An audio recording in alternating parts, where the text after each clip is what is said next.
Hello everybody, good evening, this is Milesluigi. Welcome to the premiere episode of a new series we're doing in Mario Maker 2 called Kaizo's Revenge.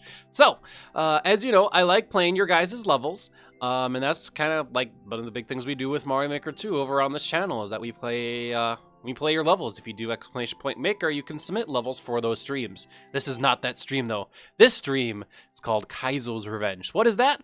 Basically, there are some levels that just I wasn't able to beat when I first played them, but I enjoyed them for either because they were designed good or they were offering a good challenge and I just didn't feel like dealing with it anymore. In any case, Kaizo's Revenge will be me going back to levels that I couldn't beat, but I enjoyed the level, and I want to go back and beat the levels. So no more time limit, no more like 10-15 minutes per level, which I still need to add like a timer to my my streams for future reference. And wow, this level was a 0.4 clear percentage rate. So I remember it having like a 1 when I originally played it a couple weeks back, and now has a 0.4, so we know this level is super tough. Hey, good evening, Swimming 33.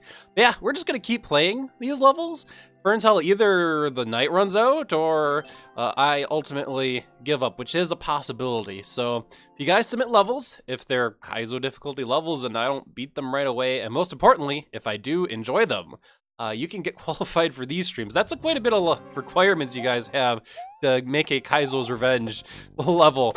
Is you have to make a super difficult level that I enjoyed playing. So if you make enjoyable super difficult levels, you can see them on this stream. First level we're going to come back to is called the Castle of Misfit Toys.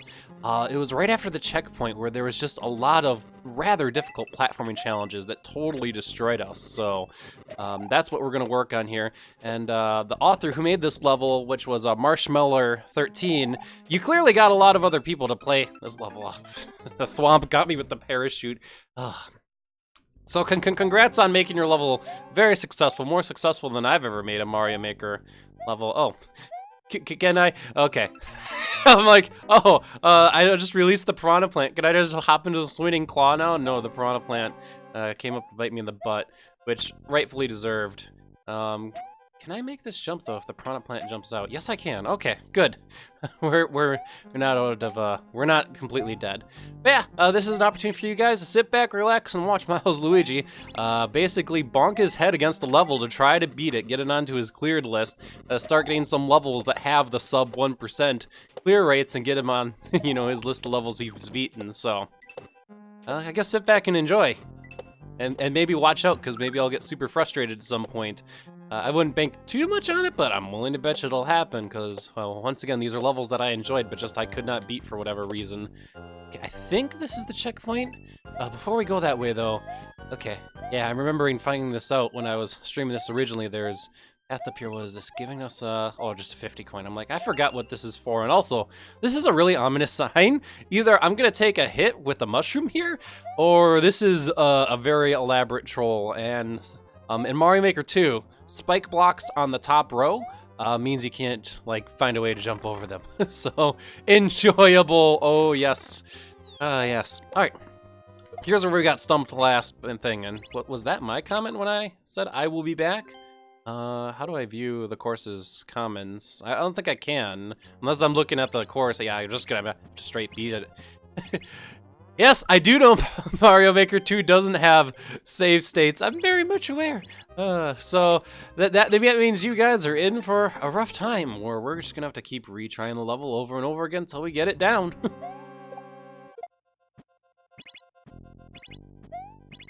So on-off blocks, swapping on and off. Definitely makes for good timing-based challenges. Okay, that wasn't death at least.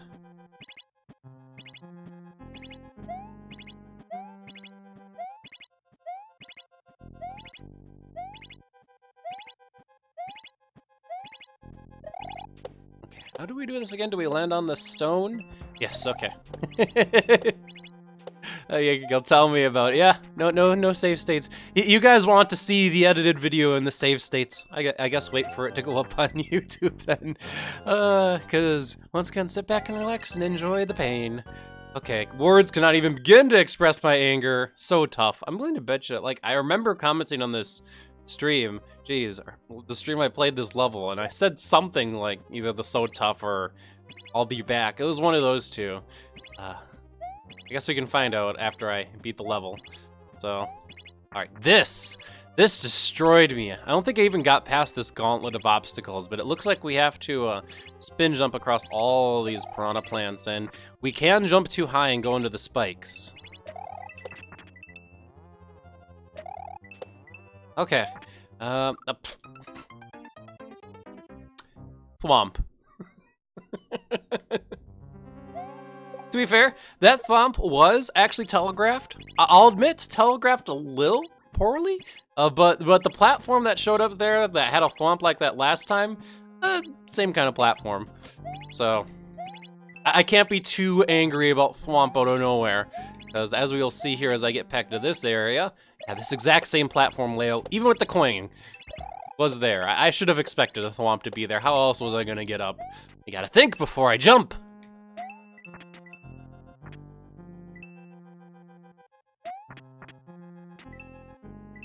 Oh, Yankee Gal, I think I sort of remember what you were talking about there. Koopa Data Center. Yeah, you just let the Koopa, Magic Koopas to destroy the course, and then you can get through. That's how you get through without a power-up. So, no big deal. Yeah, Mario Maker 2 doesn't let you delete comments, though, so... And, last I checked, it's a maximum of, 2 comments per course. So, like, if you comment while you're playing a course twice, and then you beat the course, like, I'll have to see if it lets you comment then, but last I checked, it was 2 comments per course. Let me know if I'm just talking out of my butt, because I'm remembering 2 comments max per course from one person. So, yeah, I will have to... And this is probably like a weekend project for me, is to add the !add command. There is no add command right now, as well as have, I think it was, what, commands command that shows you commands, or, oh, it was list. I need to add a list command so you guys can know what courses are in the queue and ready to be played. So, you'll be able to see the 5 courses that are currently our Kaizo's Revenge courses, so. Alright, we got this down last time, so we know what we need to do. Yep, see, coin, exact same block layout, and thwomp. Alright, I don't think I ever made it this far, or if I did, it wasn't very long. And we have swinging claws that are moving, so this will require timed spin jumps. Oh, and I tried to blaze it there, holding forward the entire way. So, yeah. Gotta get our butts back there.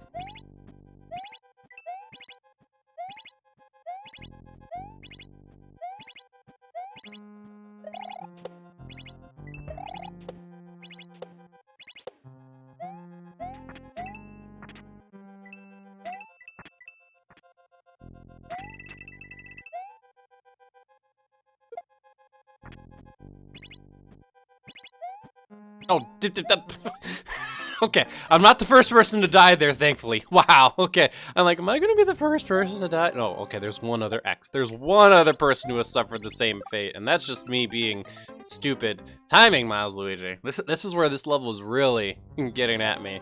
Timing.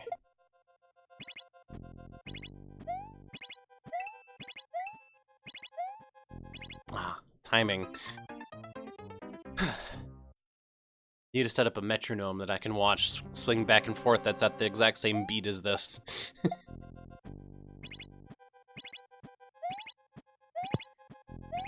Is this thing on? Hey, Dark! Am I right, Dark? Yes, that's right. Hello, Milesluigi. How are we doing tonight? Quite well. It's pretty, heated in this environment that I'm in, but otherwise it's still pretty comfortable. It's not too hot. How are you faring tonight besides the deaths I see? Trying to get through our first level. I would like to beat at least one level tonight that's on the list, so that's the goal. Okay.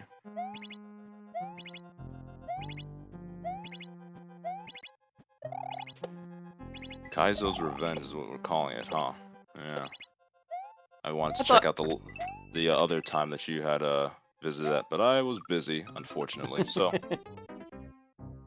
life happens. But yeah, I just got back from a vacation, so that was fun. Ah, it's nice. Did you get yourself a good tan then?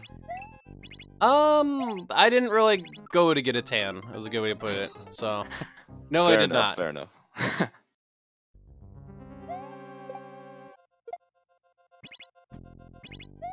It was actually to a convention, so. Ah. It's more business-related stuff then.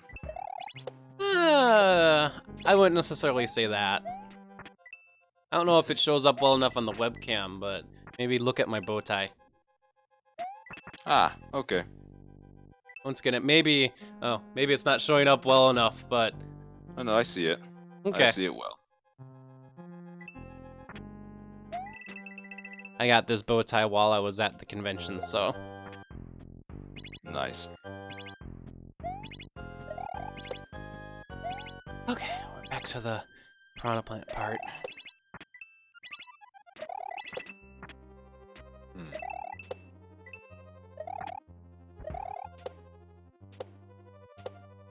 Oh geez, bad timing.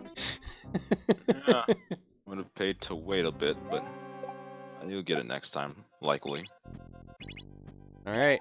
Out of curiosity, because one of the levels on the list is Cappy's Thwomp River level, and that level looks especially painful. I want to know who's even beaten that level. I remember it had like a 0.26 clear rate.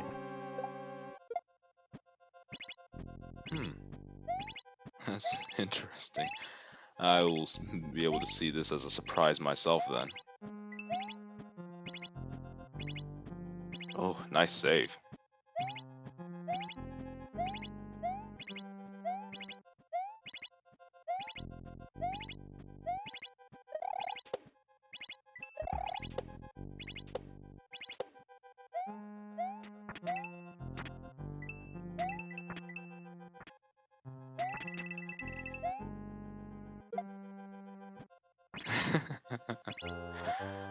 That's humorous, Yankee gal.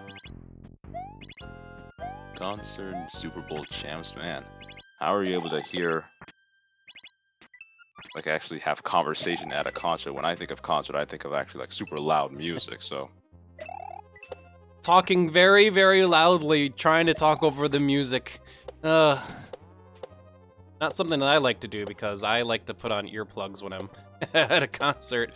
Try to keep my hearing as long as I can in my life, you know?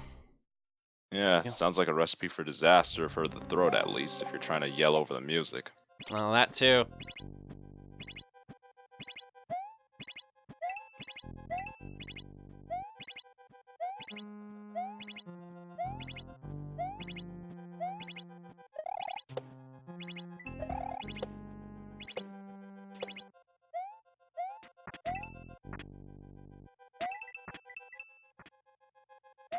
Oh, that was a terrible jump. I deserve that death.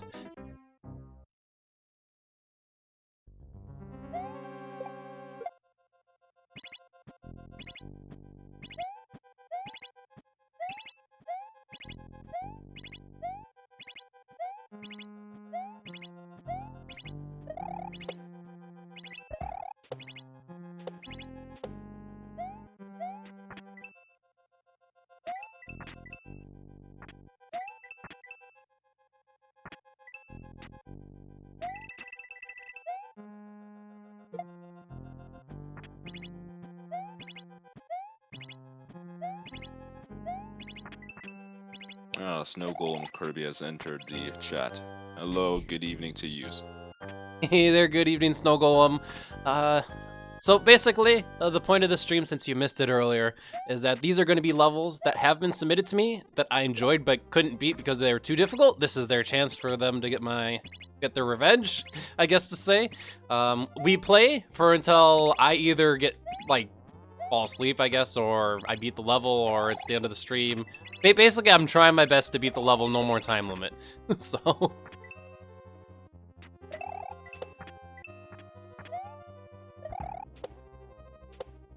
So in this level, it's got these piranha plants on the swinging claws that you have to use the spin jump on. Rather dastardly. They slightly sway. You totally have a parachute. I knew it. I called it.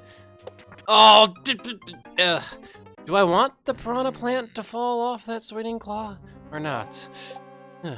Didn't quite expect that outcome. Progress is progress, though. That's true.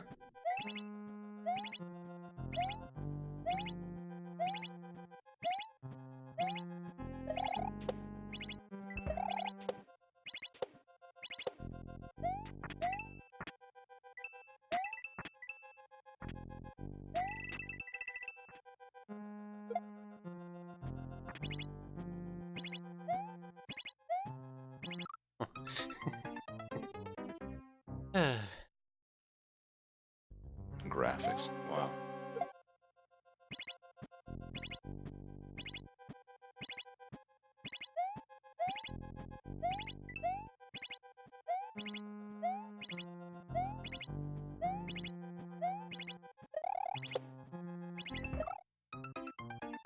Alright, Milesluigi, stop fooling around here.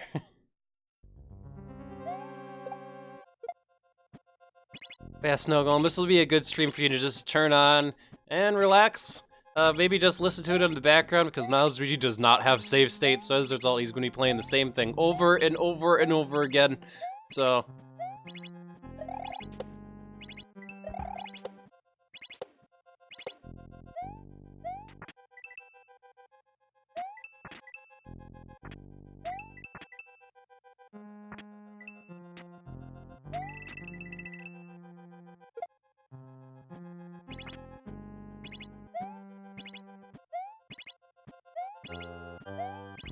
Okay.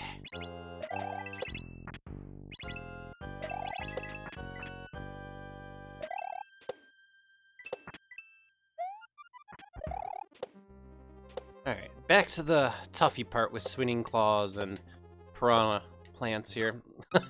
Oh, just a little too far to the side. This would be a little bit easier if the piranha plants were larger. That's the regular size piranha plants, so it's very precise. Mm-hmm.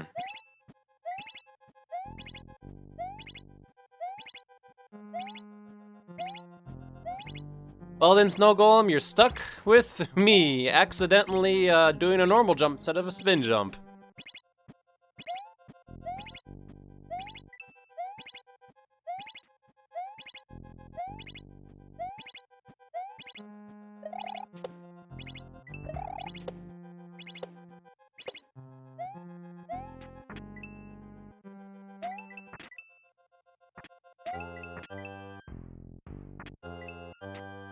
Yeah, since I have you here, Dark, I know JD Aster 64 is also streaming.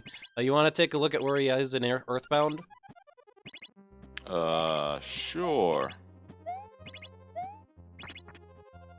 I remember actually trying to play like the NES Earthbound once, but I only could handle it for like a half hour because I realized really quickly this is going to be a grindy RPG and just I can't stand that. So I gave up on it. Hopefully Jade Haster knows more about the game to be able to play through it, so I'm kind of curious where he's at. Yeah. I think he knows what he's doing. Looks like he's at... Is that Magic Hand? Or is that... Am I thinking of Earthbound 2? Okay. I've got a plan next time I make it to the... Mother 2. Wow. I got a plan next time I make it to the big thwomp. I think I should just let the piranha plant fall, stay low so he doesn't hit me, and then get on the swinging claw.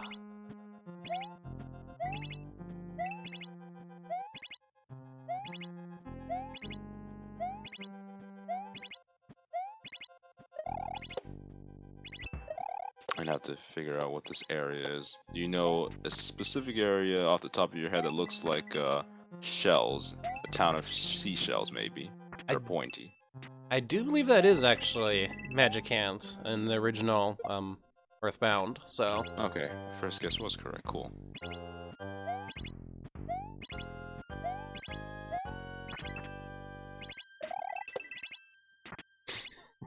Bad spin jump there.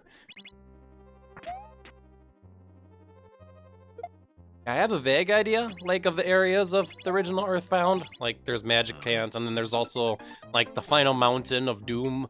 I think it's actually Mount, like, Itawa, I think named after the creator, if I remember right. Ah. Yeah, since I haven't actually played the game, Once again, grindy RPG, not my thing. Can't say I know much more else. I just kind of know the infamous bits, so.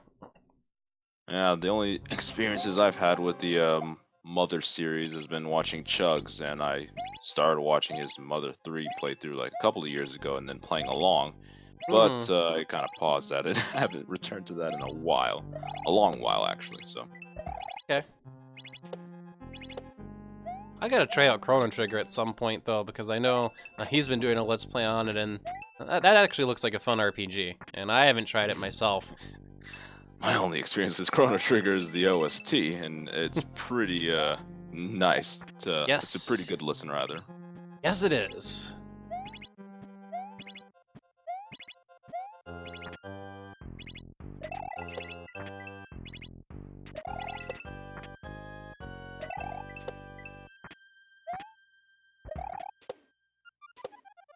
Alright, Swinging Claw Piranha Plant part again. Ah, oh, darn it! I almost made it to the big thwomp again. Just a little off my mark. You have to keep hitting bullseyes. I've been keeping up with the Ace Attorney series a while, and I see that Yankee Gal has been playing that mainly. Is there anything? Has there been anything of recent, like new, that I should be aware of with Ace Attorney? Because I've seen that pretty much brought up in like servers that I've been in, which is probably just because love for Ace Attorney as a series. Love for series? Question mark. Last I checked, the latest game was Spirited Justice, unless there is like another game that came out and I'm not aware about it. Because okay. I've only played the first and Dual Destinies, so. Terrible jump there again, so.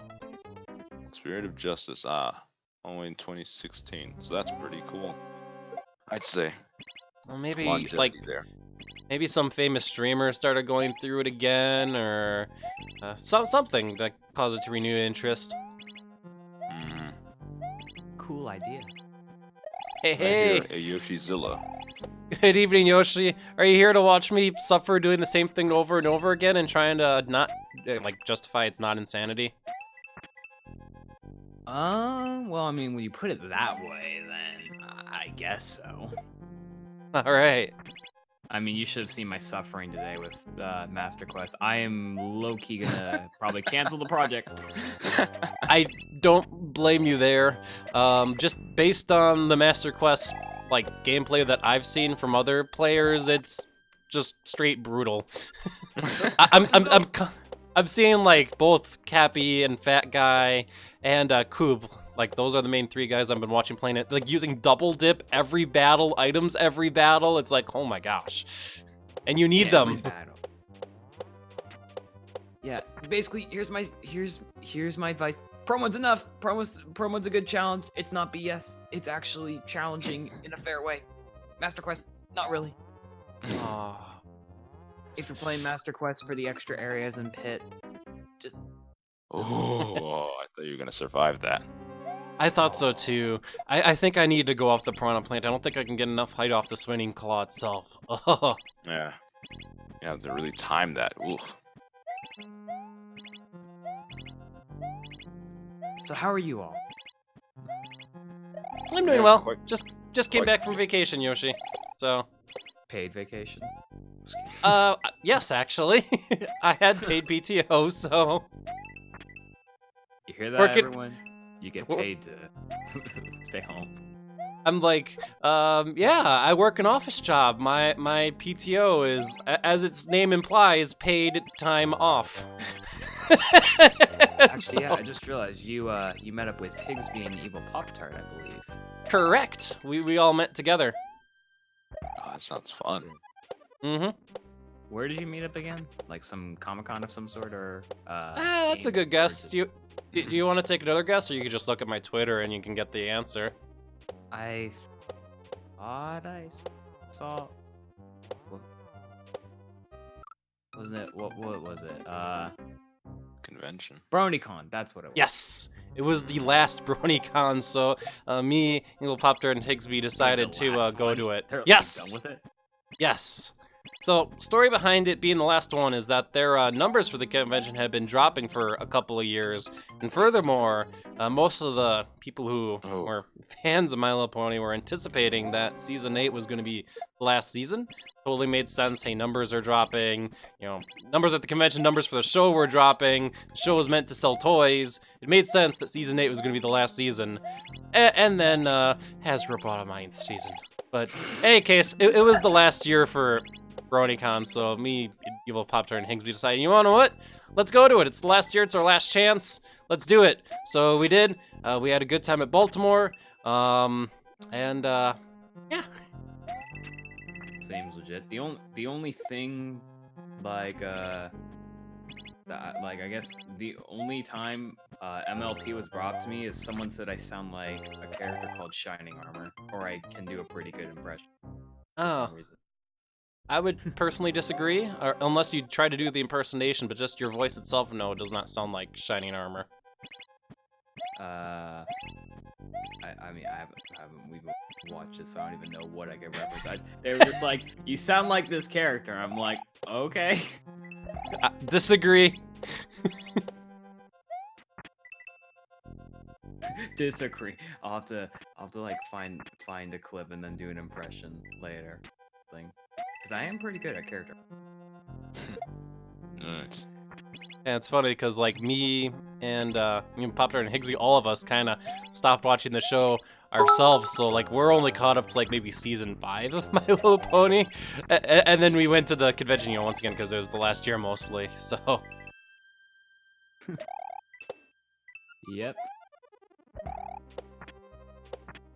They've got a con for everything. They've got an anime con, they've got a brony con, they've got a gaming con, they've got everything. You can't say that you got a brony con anymore because it was the last gone. year. So.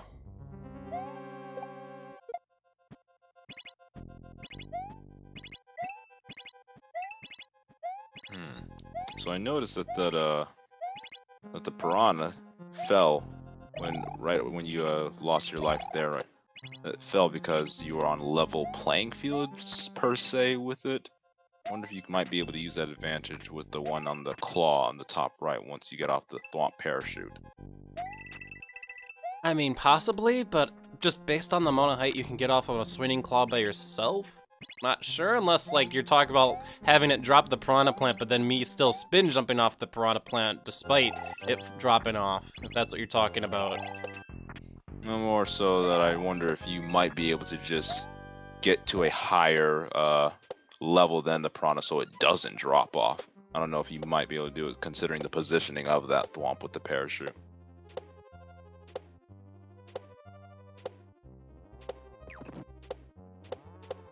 Oh yeah, that is a high position. I gotta time like my bouncing off the thwomp right so that I could be in the right position, and that's tough too. Oh yeah, it is pretty low.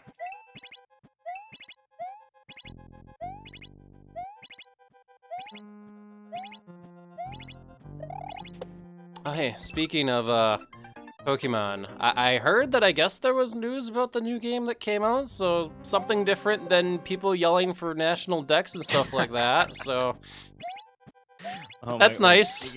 Speaking of Pokemon, I saw a pretty good meme where someone posted in one of my servers.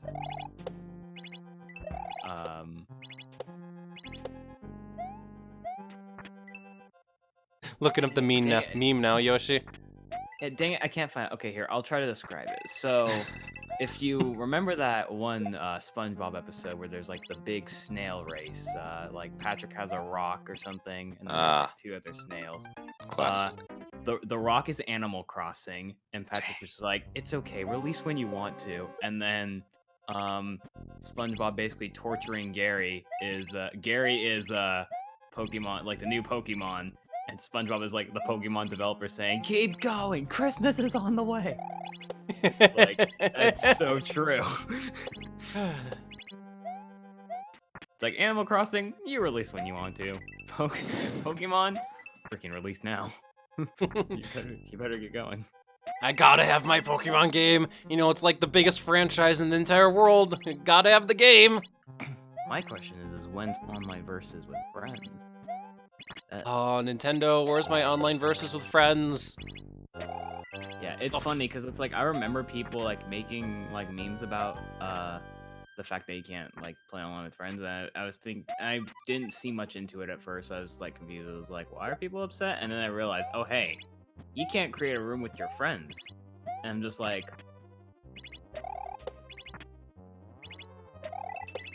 Also, anyone else notice that now that we're paying for Switch on, just playing for online Nintendo gameplay, the servers are worse? Well, that's an ongoing topic. Oh man. Back in my day, game creators like didn't have to worry about that. They would just make the software so you could run your own server, and then you'd run your own server, renting like a server, you know, through some online service and whatnot, or you just run it at home. You wouldn't have to worry about your game's infrastructure because you know your software would support it. So, Hey, more bits hype for from Snow Golem Kirby. thank you for the bit, Snow Golem. Yeah, no, this was back in the day of a Quake 2 and Quake 3 Arena. Like you know, id Software didn't, well, they may have actually ramped the servers, but like, they didn't run the only servers. The game came with software to where, you know, you could both be a client connected to a server, but you could also run the server on a computer of your own. They didn't have to set up any infrastructure, they just had to provide the software to be like, hey, you nerds, set up the server yourself. And it worked fine, and it worked great. I miss those days. Back in my day, the Wii came out.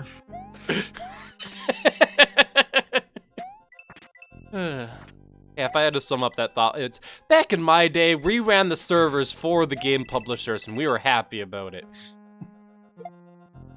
And then they made it cost money, and now it's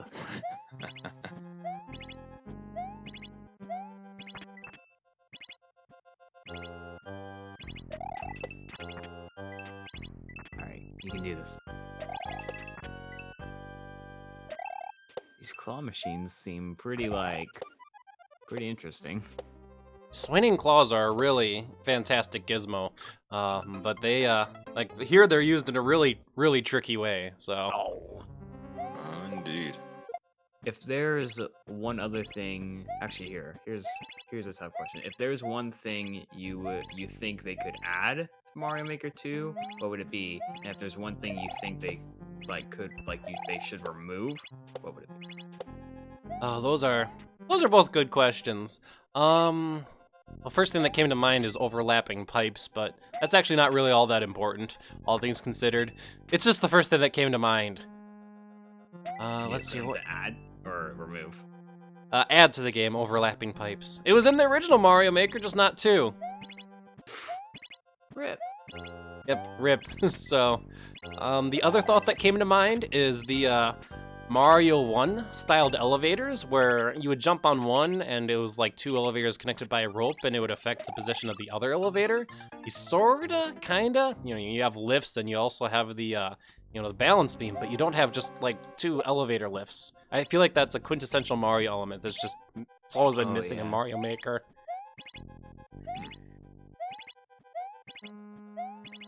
I suppose on the topic of lifts, it'd be cool to have lifts that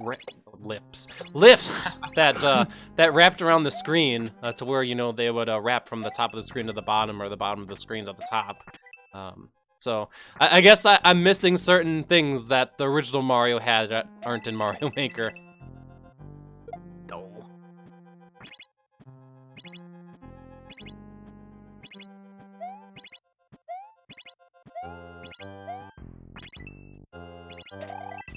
At least the level you're playing now is not Pangea Panga level.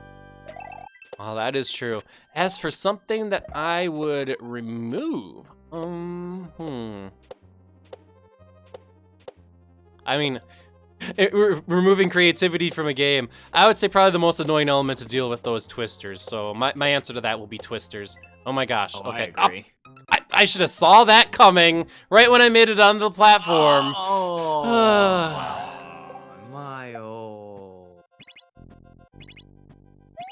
My attention is so focused on just making it to the platform that I did not consider the consequences after I landed on the platform. I deserve that death.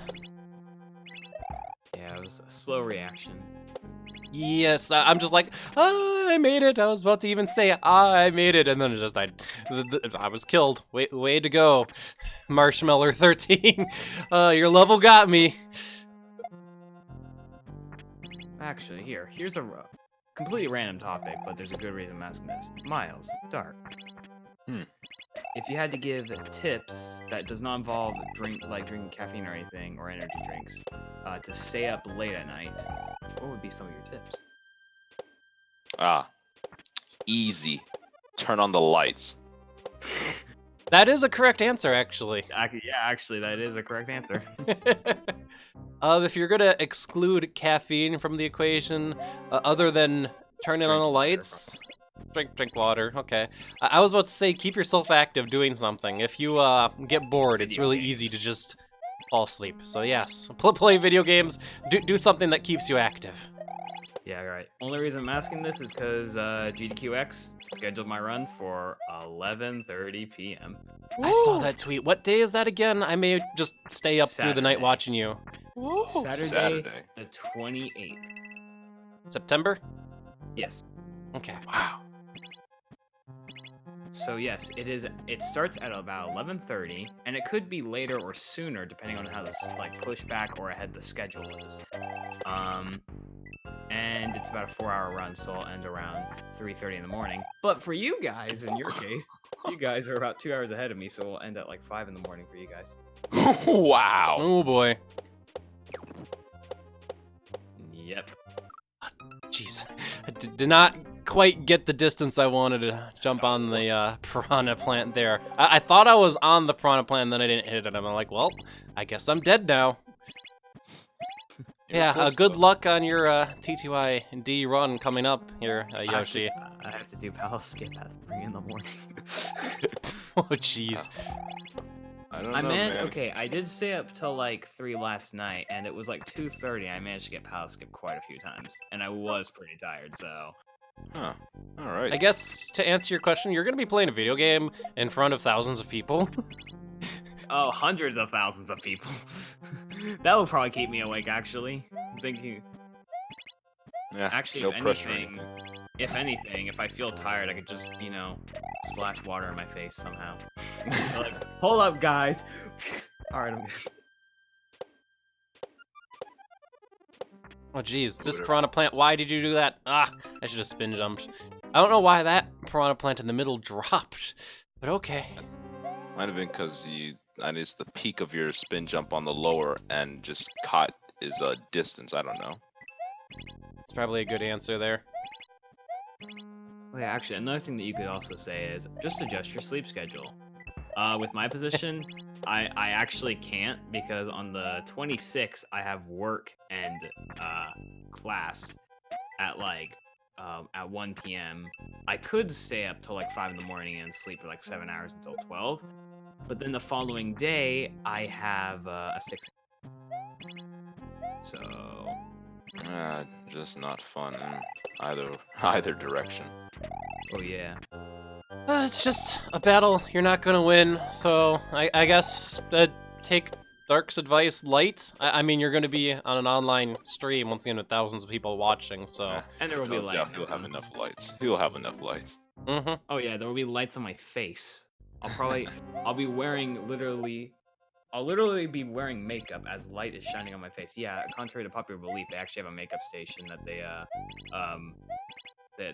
they put something so it's like the oils on your skin don't reflect off the light, I guess. Wow. Or the light doesn't reflect off the oil of your skin. My bad. Informative. Okay. Actually, they might not have that GDQX. They had that for GDQ because it's like professional HD cameras. So yeah, it was actually really cool because it's like I got to be like a commentator for one of my friends' runs, and it was my first GDQ, so I didn't really know what happened behind the scene, but I got to go backstage. Terrible jump. Continue. But yeah, like I got to kind of see behind the scenes, at least of GDQ, and I was like, dang, it was cool. GDQX, at least where I'm going, is it's not going to be as big because it's at TwitchCon, but We'll see when we get there. I got this. I just won't get tired. Easy. You just won't get tired. Easy. Just play while standing. My legs will get tired. So are you just avoiding caffeine because you don't want to get any caffeine addiction, or you don't want to deal with any withdrawal symptoms, or you just don't drink caffeine? I just don't drink caffeine. And I also heard it alters your height, and I'd like to grow more.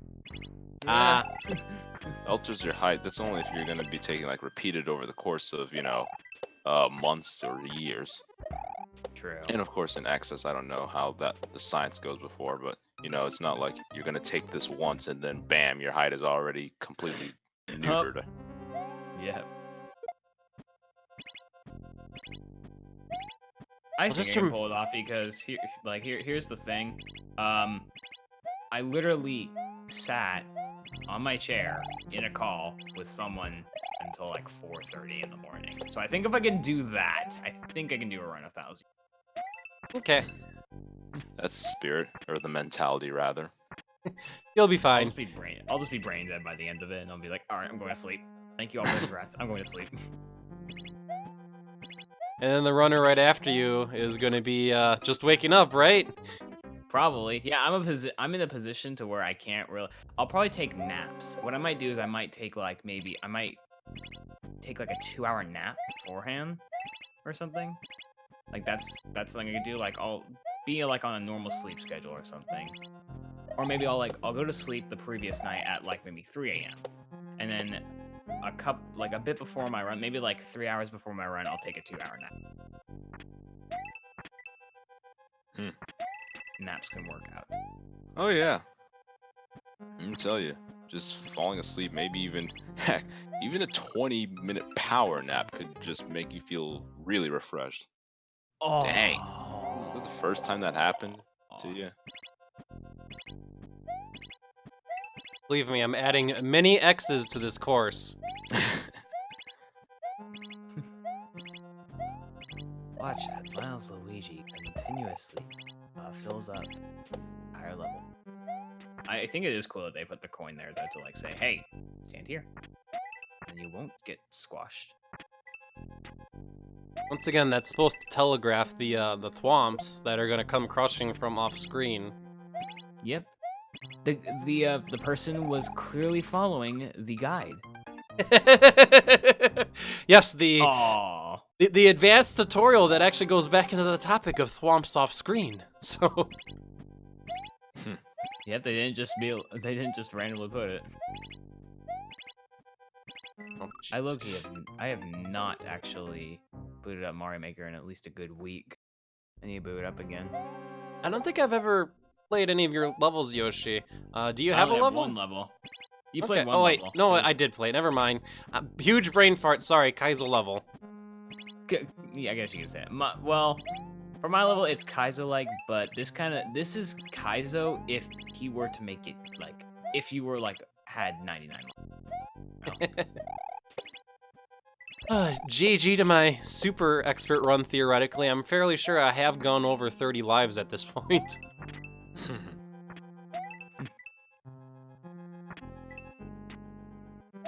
That's the only game mode I haven't actually tried yet, is trying to do the endless super expert, just because, no. So tough. No, because the honest to goodness strategy is to enter a level, immediately pause, and then figure out right away, okay, is this a What's level I going could on? reasonably beat in 3 to 5 lives? Yes or no? I mean, that's basically a strat. And you have to also look, hey, is there something about to kill me in the first second? That too. But you'll That was weird. in the super expert endless, because I have seen other people stream it, you'll get levels that have no clears, but maybe have had 50, 60 plays, and as a result, they actually aren't technically tough. It's just everybody sucks at Mario Maker. So those are levels you need to look out for and get if you want to get a high score in this endless super expert.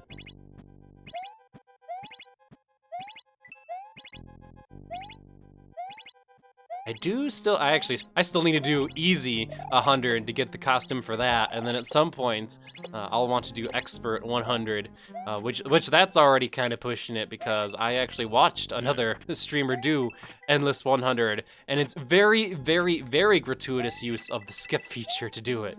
So, and in my mind, yes, a very gratuitous use of skip will be how you get through this, but skipping levels does feel bad. It's like, oh, I'm skipping this level, but this level could have had a cool idea. But then again, when you're actually playing it, you're just like, oh, F this level.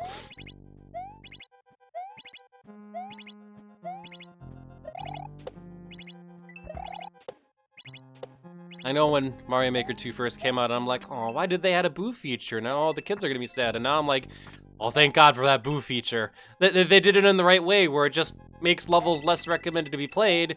And the creator, like, you could argue for or against this, but I think it's actually best that we can't see our boos. We can only kinda infer it looking at our maker creator level, because the level will go down if you get boos. Oh man. But we get the benefit of having a booing system without making all the kids sad, so... Yeah, I do wonder if like the boos actually affect anything, like if your level's like taken down or something, or if it's like taken off of like super expert, like the endless challenges or something. I don't... Well, I can try doing this from straight the swinging claw, but as I said before, I don't think I get the height I need to do this. I'll try.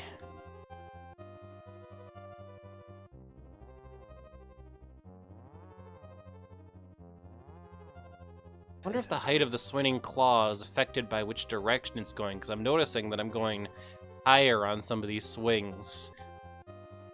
Yeah. Ah, damn it all. Oh, Damn it all. Next time I make that giant fall, I should aim a little bit to the left if I want to land, so... But, to my understanding, boos effectively make the levels appear less often in people's endless challenges. So that's what I believe their function really is.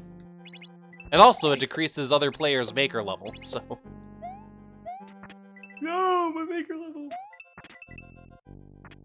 Which, in a way, is kinda because if you actually want to get, like, a medal for your maker level, you basically need to have a viral level to do it, so...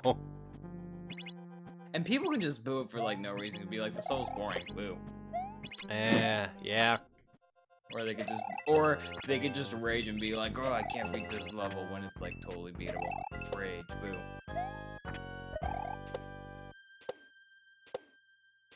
Both of the piranha plants here. Get back in that swinging claw. There you go. Get back. Oh. Oh my god. Wow. That was pretty cool, actually. Yeah, I thought you were gonna bring that back.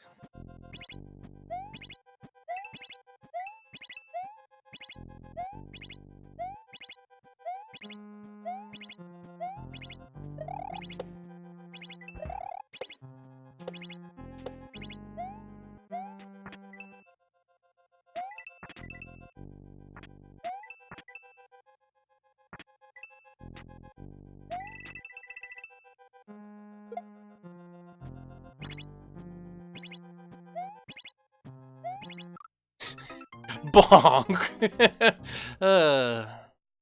Bonka bonk. Mm-mm.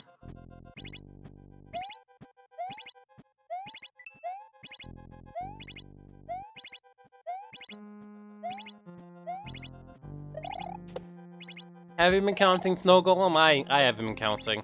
I'm just gut feeling saying that I've probably exceeded 30 lives at this point, so...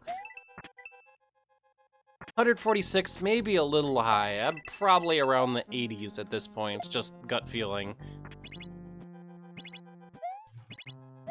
What am I doing? What am I doing? What am I doing?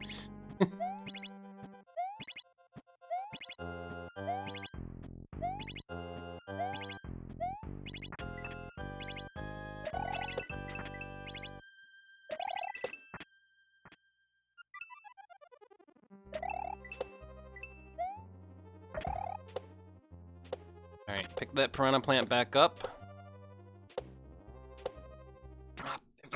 too far to the left. Ah.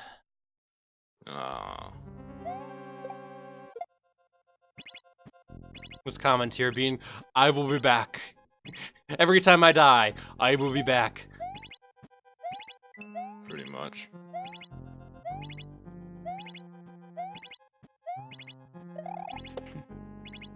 All the different like pictures are just hilarious. Like Peach for the cool idea.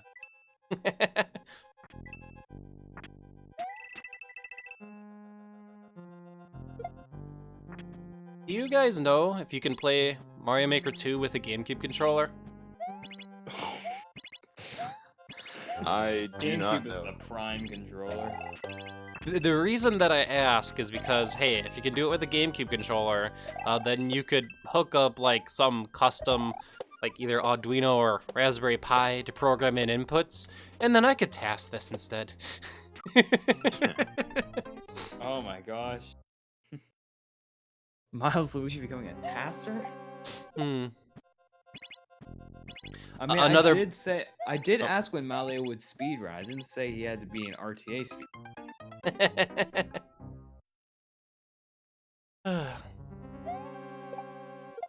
Yeah, another benefit to that would be then I could have the on-screen button display. Like right now, I'm using the Wii U Pro Controller, and that's cool, but unless there's some way to like intercept button presses and control sticks for the Wii, or not Wii U, Switch Pro Controller. Did I say Wii U? This level is destroying me. Oh man. The Switch Pro Controller, if there's a way to intercept the button commands, I could put button displays on the stream for you guys. And I know I could do that with the GameCube controller, because I know it would be possible to intercept that, but I'm not sure if there's anything like that for the Switch, so...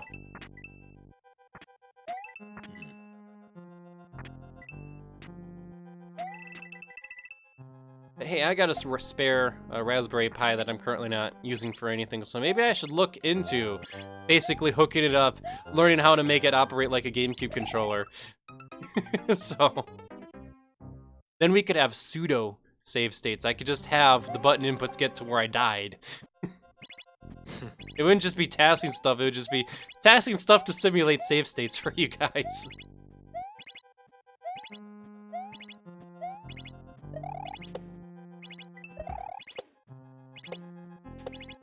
Oh, Yankee Gal. So, I guess where to begin, because maybe you got a little lost in the conversation. So, either an Arduino or Raspberry Pi, both of them are small computers, essentially.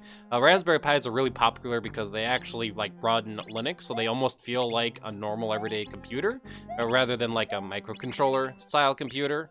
Like, you can actually plug in a monitor, keyboard, and mouse and watch twitch.tv/Milesluigi on a Raspberry Pi. So... that's cool, but they include a whole bunch of general purpose like input-output pins, and if you know what you're doing, you can program those input-output pins to do whatever. So then theoretically, you could like hook up all those input-output pins to the same pin layout that you would hook up to say like a GameCube controller port. Okay, all right. Could I like get a checkpoint game? I'm here again, please. Oh gosh, okay, do I look for a hidden block that has a power-up? This doesn't seem like the kind of level that'll do that. I also have to... Cautious. Oh, jeez. 3 pipes. 3 pipes. Okay. I saw the 2 troll pipes on the outside before we enter this room. The question is there a power-up that'll let me take a hit, or is this just going to be a straight 1 out of 3 shot, otherwise I'm dead? Oh, no. Okay. Top pipe it is. Here we go.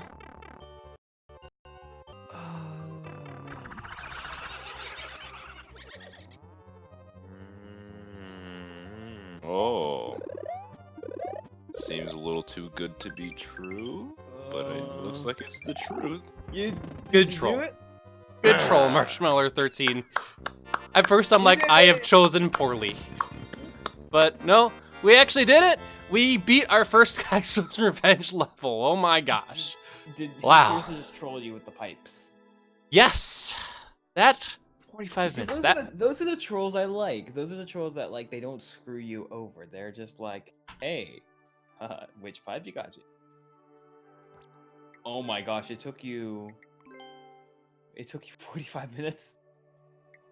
Sounds about right. Oh, jeez. So tough. I actually All did right. not. The stream didn't even update. I didn't even know you chose that until, like... I bumped up the clear rate because it was at like 0.3, so I guess I'm better than the average Mario Maker player. Way to go, me. Yeah. All right. So the next level on our Kaizo's Revenge list is Lord Ruby's level, a level that flashed on and off that I said, I have to beat this level because Higsby beat this level. So you are playing just Kaizo levels right now? Yes! Oh, jeez. The stream's called Kaizo's Revenge, Yoshi. It's didn't the see levels that I played and couldn't beat, but I want to beat. And so far, only Higsby has beaten this level. It has one clear, and it's Higsby. Ah, Lord Ruby level. All right, let's do this. So let's just enter the level so you guys can sort of remember what this level is all about. So we're out here. It's like, oh hey, nice level, whole bunch of like on-off blocks. Okay, cool. And then we enter the pipe, and then we learn. This level Everything gets real. blinks out of existence. That's what it does. Bye. Dun dun. Yeah, it's like a rhythm to it.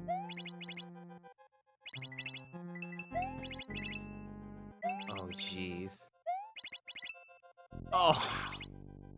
Oh. This level's painful, Yoshi, isn't it? This level's making me stressed out just watching.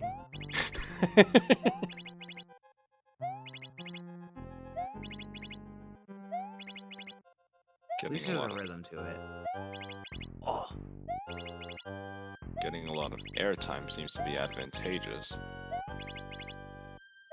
No, you keep clipping back through. Yeah, I gotta have momentum when the, like, not run into the wall or else I'm dead. Maybe try jumping a little sooner or something? Oh, hey, it worked.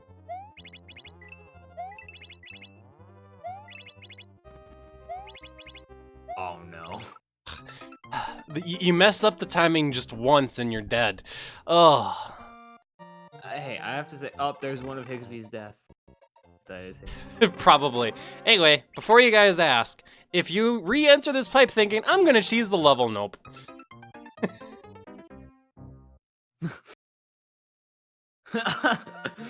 Thinking, I'm gonna cheese the... Nope.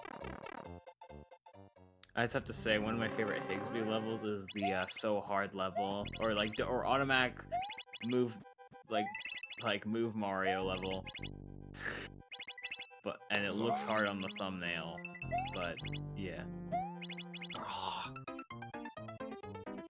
Yeah, that level got a reaction out of us. If you remember, Higsby was in the stream when I played that level, and he said that his maker level like went down immediately after he uploaded that level.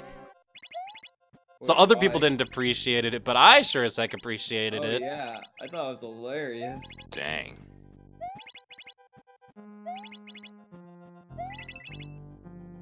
Okay, Miles. Oh, there you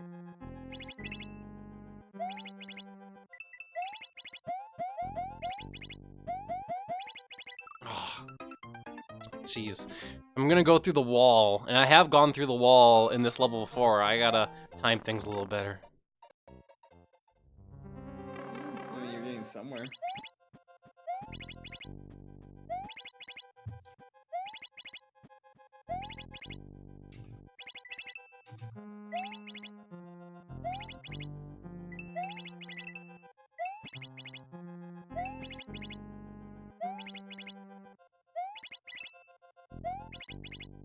Lord Ruby, you had to have done some shenanigans with the global ground to make this always happen. So...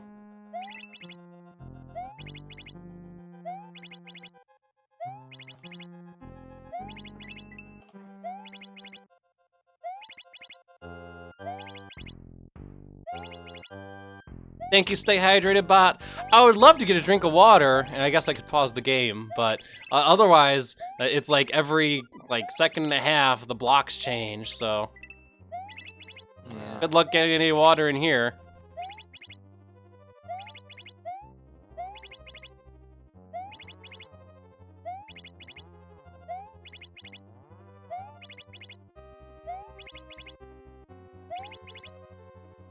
I think that was my so tough comment too.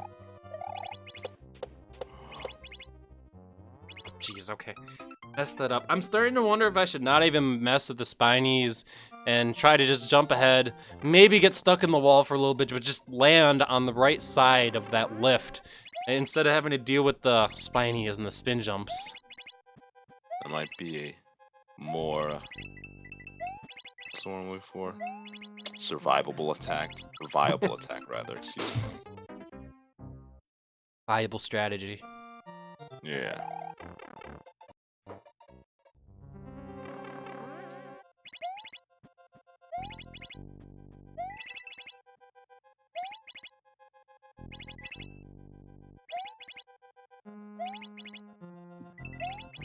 What am I doing? I'm dead.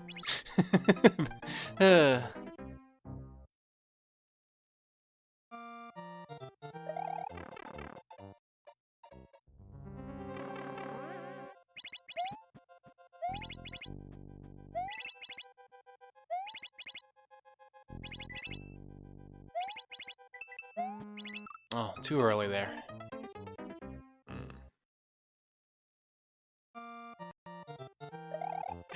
I don't think Stay Hydrated bot is subbed. He'd have the little icon next to him in chat, and he doesn't. I'd have to imagine that giving subs to bots, though, I've seen it happen on other streams. It's normally a funny thing people do. What's the bot gonna do with, like, a subscription? I suppose if somebody could program the bot, then they can then program the bot to use the emotes, so...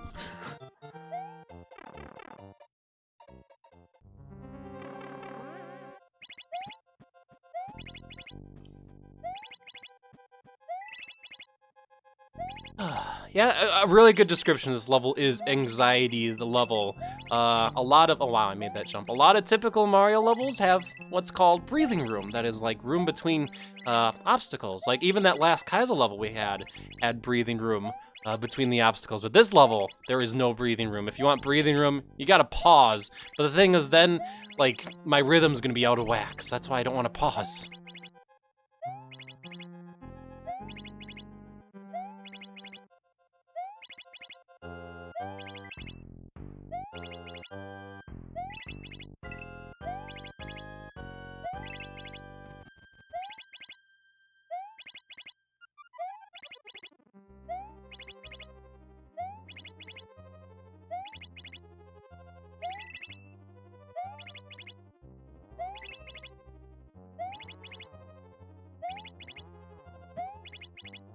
Oh, I should have held right. Why did I press left? Oh, I could have had that. Yeah. Oh. Dang. Damn.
Okay, I gotta figure out what's like the best block to do this from.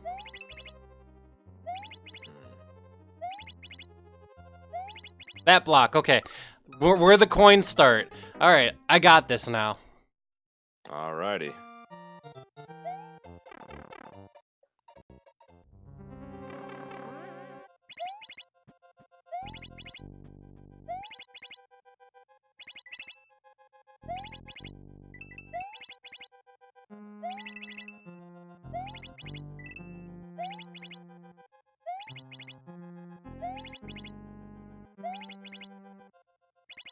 Jeez. jeez. Mistimed my jump there.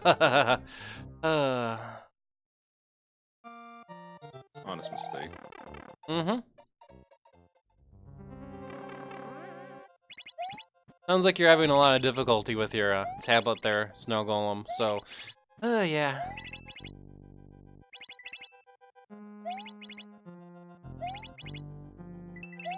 Oh, geez, okay. This one jump here, it's tricky. I haven't found, like, a super consistent way to do it yet, so...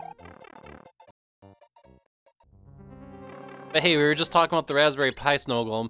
Maybe you could consider looking into getting a Raspberry Pi. If you get a Raspberry Pi with like a case and whatnot, and you have like a monitor, keyboard, and mouse you can use with it, like you've got yourself like a $100 computer. And it'll be able to watch twitch.tv/Milesluigi. So there you go. Yeah, if you don't have the keyboard and mouse and monitor though, I guess it depends on what you buy. But figure for the monitor itself, at least another 200. Keyboard and mice, though, if you look around, you can get those pretty cheap.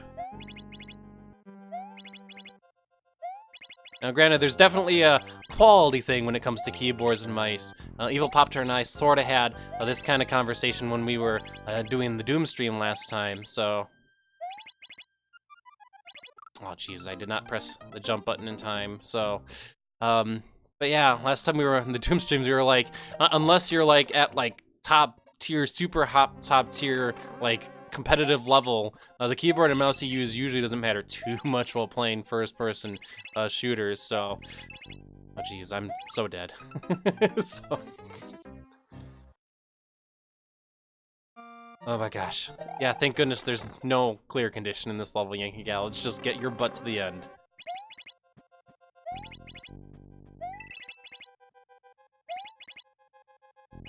But if you do search around regarding the Raspberry Pi, they do make small little monitors you can get for your Raspberry Pi. That itself will normally go like somewhere around the ballpark of $100. Now those monitors aren't going to be like a regular computer desk monitor. A lot of them are more like a tablet-y touchscreen monitor, which maybe that's what you want actually, so...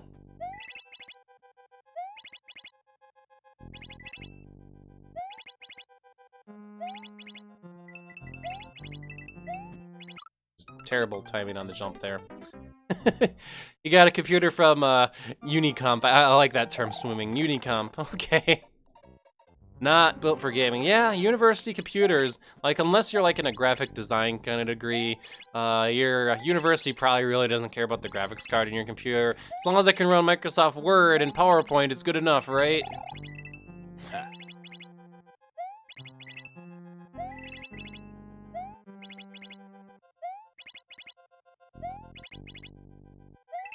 And my parents, this was way back when I first started to go to college. At this point, this would have been 11, geez, I'm old, 11 years ago! And now I'm dead. Oh, man. 11 years ago, my parents got me a new laptop to use for university studies. It was a Dell XPS at the time. And I remember being really thankful that they got me that laptop because it actually, for the time, had a really nice graphics card. A lot of my time playing Team Fortress 2 was on that laptop, so...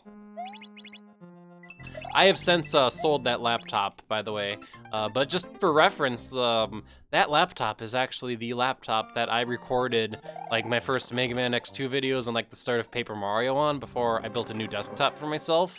So, like I want to say like maybe the first third of the Paper Mario Let's Play, once again from eons ago, was done on that laptop, so...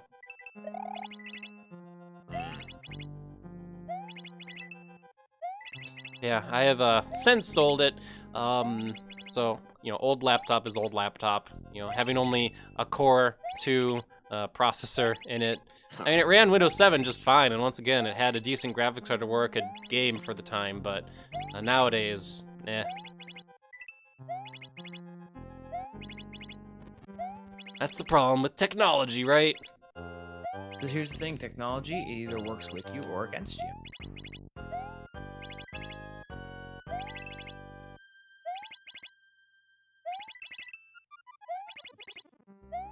Okay, I lost my place now.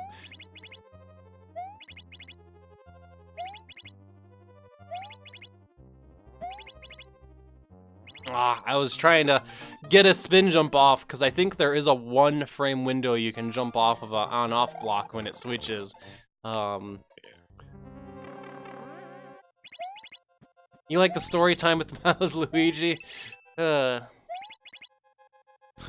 Story time with Milesluigi. This should be canon. It should happen every time. Every stream. Well, I'm playing a level that requires a lot of concentration, so it's hard to do story time with Milesluigi. But I guess I'll try one, because, you know, it's recent memory. I can sort of remember it. So, as you know, I did go to BronyCon this last weekend, because it was the last BronyCon, and me and Poptor and Higgs, we wanted to go. The first night when we were all there and we got our hotel room checked out and everything, there's a bar, like, right outside the convention center called the Pratt Street Ale House. It's actually a place Evil Poptor really likes because he follows their Facebook page, even though none of us live near Baltimore at all. But we decided to go there because, hey, it's a place that Evil Poptor really, really liked when we were there, like 5 years ago. So we went there to go get dinner, and they were doing a special at the time there, because it was also, you know, not just BronyCon weekend, but I guess it's also the Discovery Channel's Shark Week. So they had a special drink there that they're offering called the Baby Sharkolada, which is basically a pina colada. And they were not just doing the Baby Sharkolada, they were doing the PronyCon edition of the Baby Sharkolada, which, to my understanding, is basically way, way sweeter. So I decided to order it. I am not somebody who drinks normally, but I'm like, you know what, F it, I'm on vacation. I'm gonna order this drink. And it was one of those, what you would call dangerous drinks, because it had a lot of alcohol in it. Luigi getting hit. Also, I fell. But it was really, really sweet. Like, you couldn't tell unless, like, you were paying attention to your taste buds that it had alcohol in it. Like, I could have slammed the thing, but, you know, I knew better. But, as you know, Milesluigi, once again, he almost never drinks alcohol, which, you know, almost seems blasphemy seeing as I'm from Wisconsin. But in any case, I only had like maybe half the drink. Evil Poptor helped me drink the other half of the drink, and he has a bit more tolerance to alcohol than I do. But you know, after that drink, we all return to the hotel room. Evil Poptor and Higsby go out on their ways, and maybe they can tell the story about what they did. But in my case, I stayed in the hotel room. I was definitely feeling buzzed. Didn't feel drunk, but you know, maybe that was my feelings. But basically, I fell asleep immediately.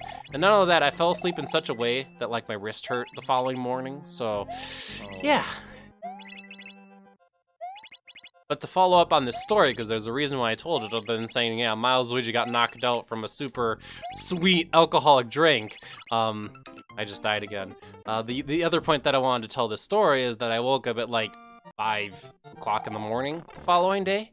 And one of the problems we ran into with the previous day for BronyCon is that, I don't know why, but there was a damn line to the dealer's hall. It was like, we've never seen a line to a dealer's hall at any convention, let alone BronyCon. Why is there a line? So I decided, you know what, I woke up really early, I'm not falling back asleep, and my wrist kind of hurts, but I guess I'll live with it.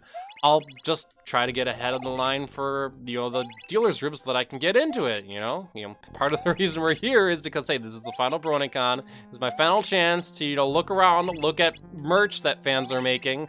So I did that, and I actually got a really, really decent place in line for the dealer's room. Like, I was maybe 20th in line, so there were other people that are even crazier getting ahead of me in line. So I get in line, wait all the way until 10:30 in the morning for the dealer's room to open. So, you know, I am kind of crazy, but I get in, and basically the dealer's room at the BronyCon here, are there. They were only using one set of doors to let people in and out of, but the actual convention center, there was a second set of doors that just straight weren't using. And what I ended up doing is I ended up helping Evil Poptor and Higsby. I smuggled them into the dealer's room saying, F that line. So basically, I helped them get into the dealer's room without waiting in line. Nice. Oh, man. And since there's not going to be any future BronyCon or whatnot, I don't mind telling the story. It's like, what are you going to do? Here, I got a story to tell. Probably not as good as yours. Actually, it might be good. So, out of context, obviously, you're going to be like, what the heck? So I broke into a house today, right? Oh boy, okay. So, Confession. yeah, so I broke into a house today. But no, let me tell you the context. So my grandmother is away for the weekend, and she needed me to watch her cat, or like go like check on her cat, like feed them, check the mail and stuff. She's across town from me. So you're looking at about like a 20-minute drive. So I drive there. You know, I'm having a good time listening to music, you know. I get there, I get out of the car, and then I realize I didn't get the house. I forgot to get the house key to her house.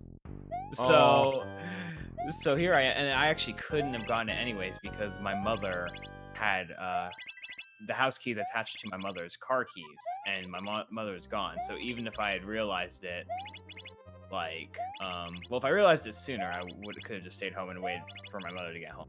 But I basically, I'm thinking, okay, what can I do? Is there any way I can get in? And then I had a thought, maybe she left one of her backyard doors like unlocked for some reason. So I go through the fence. I made sure no one was watching because I didn't want anyone to get suspicious. So then I go, and there was no one outside. And then you're all gonna get kicked at this. So none of the doors are unlocked, but she has something that was a possibility of getting inside. And let me just say this. The advantages of being 5'7" and skinny as crap paid off because, like I said, she had a cat, and well, it's not a cat door, but it's a dog door. I slipped through the doggy door, and I was able to get into her house. There you go. I legit slipped through. Yeah, I don't even know how, but yeah, that's the advantages of being small and skinny. Again, I'm 5'7" and I weigh like 120 pounds. So I was able to slip through, and now I can say I've broken into someone's house. Obviously, without context, then people are gonna be confused. But yeah, that's one. So if you ever have to take care of your grandmother's cat and they don't, or you forget the key, just find their doggy door. Just slip through. Milesluigi's gonna have to diet down a little bit because, yeah. Oh no. It was funny because I had actually called my grandmother as like I was going in her backyard. I was like, "Do you know of a way I can get into your house?" And as she was saying, I could possibly go ask the neighbor for like key because I think some of our neighbors have their key. I was just like, "Oh, wait a minute, there's a doggy door. I could just slip through." Consented break-in. Okay. Yeah, consented break-in. Yeah. And then she was saying, "Well, now I have to find some protection for the doggy door because then someone could break in." And I'm like, I don't think anyone as small as me will be able to break in. Snow Golem nominates you to become best pet. Huh? Snow Golem nominates you to become best pet, Yoshi. Oh my gosh, no. I'm just a guy, 17, who's able to slip through doggy doors, I guess. Don't at me.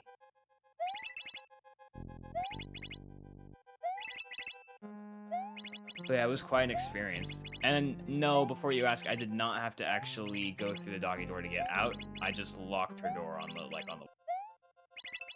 It worked out.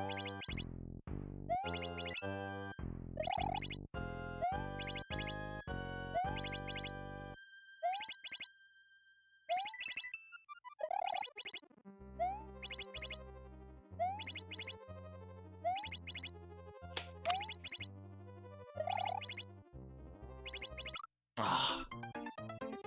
That one was close, but not quite. So close. So tough. Right. Yes, so tough. So tough timing is right there.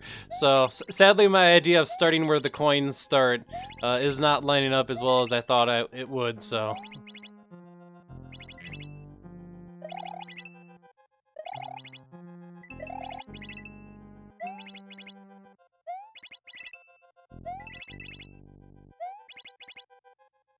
But yeah, I guess so long to Baltimore, because the only reason I would ever go to Baltimore before, once again, was to go to BronyCon, so unless there's some other convention or some reason for me to return, probably never gonna go back. So I picked myself up a little crab keychain, though, as like the Baltimore kind of, souvenir, so...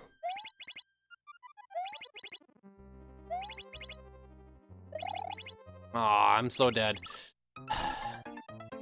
Getting stuck in that wall. If I can manage to pull off a 1-frame jump, then maybe I could survive, but Yeah. Snow Golem's recommending starting my dash before the coins. I just have to get a timing down, so... Oh, jeez. Okay, don't jump from there. Terrible timing. Yeah,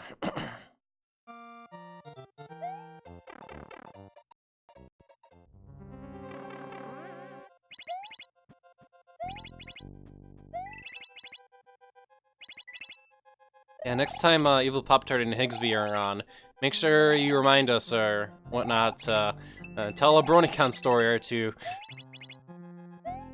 I've never been to one, and I guess I never will be because it's canceled now. No more. You missed your chance. So Dang. it's okay if you really want to go to a My Little Pony convention.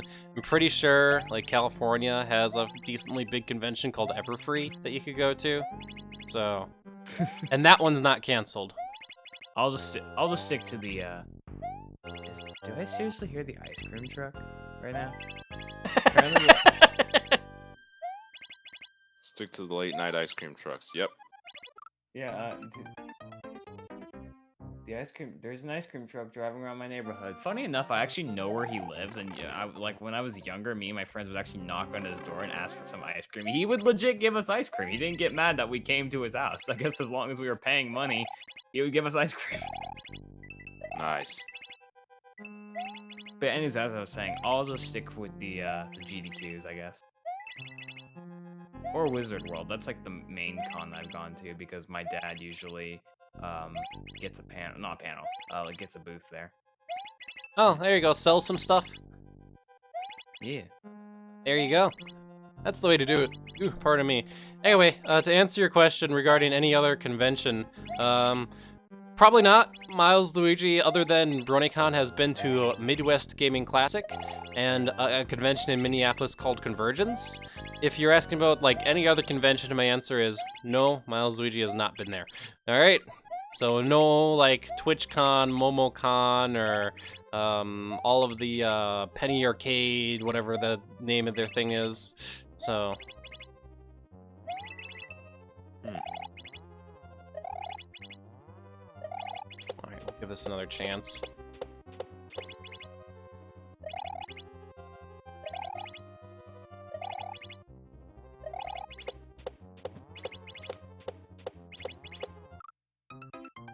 Just need to have oomph when I do that. So. I dozed off for a second, Miles, but did you mention TwitchCon? Or something else? I did. I said I've never been to one. From what I've heard, they're not the best, or at least the fact that GDQ is being hosted at TwitchCon is not the best. I don't know, because I've never been to it. But I do have to say, tickets are really expensive. It's like... actually, let me look this up. I get in free, thankfully, because I'm a runner at the event. Yay, runner's advantage! Yeah! Yeah, they say that they're gonna email me regarding my badge. Here, let me see. Get your... Let's see. Alright, yeah, so it's $200 for the 3-day pass plus a party. From what I heard, the TwitchCon party That's an is expensive con. bad. Yeah, it's $170 for 3 days if you do not go to the party. Or it's $100 for just a single day.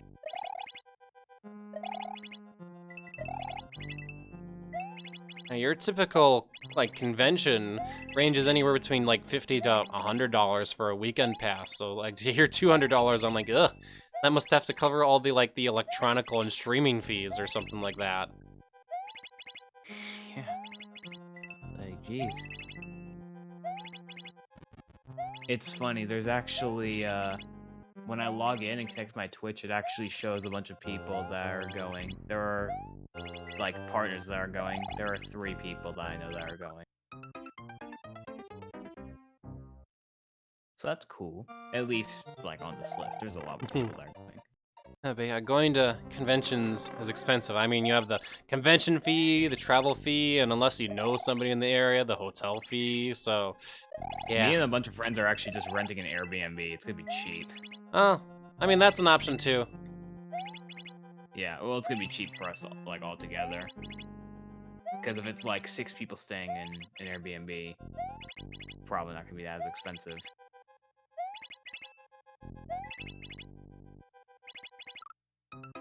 I've never actually done an Airbnb before myself, so Yeah. And I actually get to experience traveling alone for the first time because I'm actually going to TwitchCon by myself. That's always a good feeling. I say always, but I miss just probably my own loner speaking. Yeah. I've never been on a plane by myself, so it'll be quite an experience. It'll be Well, fine. you'll be fine. I've been on a bunch of planes, so Yeah. heck, just this trip to Baltimore, there is like never a direct flight that goes between Milwaukee and Baltimore. So to get there and to get back, we had to have connecting flights, and we took American Airlines, me and Evil Pop Tart, and both times we got put on dinky flights there and back. So little small planes with small cabinets. So. I'm just hoping the person I sit next to doesn't smell or anything, and they'll be good. I've never had that issue before. Now, I have had issue of confunk before, which is the colloquial term for smelling somebody who smells really awful and should take a shower at a convention. Wow. That's the basic Smash tourney events. So, just as a reminder, everybody, if you go to a convention, you gotta follow 6-2-1. At least 6 hours of sleep, get at least 2 meals in the day, and make sure you shower at least once every day. Oh, I thought it was recommended 8 hours. Get at least 6. 6-1. I mean, preferably 8, because I mean you should get 8 hours of sleep, but you get at least 6. So. Yeah. Oh, damn it! I was held forward just a couple frames too late there. So. Yeah, don't be the confunk guy. So. You know, it's funny. If you look up on Twitter, people packing for GDQ, they put one thing in their suitcase. I want you to guess what that thing is. Their controller? Deodorant. Deodorant. There you go. Better answer. Okay. It's become Wow. a whole meme because there are legitimately people who will not shower. It's like, please, just take 20 minutes of your time to go shower. Please. Don't be the Preferably dirty. confunk guy. Don't be the guy that ruins everyone's time because you smell. It was funny. I actually had this cologne that I'd put on, and someone like one of my friends, was just like, "What the heck is that smell?" And then it was like, and they were just like, "Yoshi, did you put on cologne? It smells good." And I was like, "Yeah, I did." It's like, see, it works. Putting on cologne and deodorant and showering, it works. Imagine that. Here we go. Oh.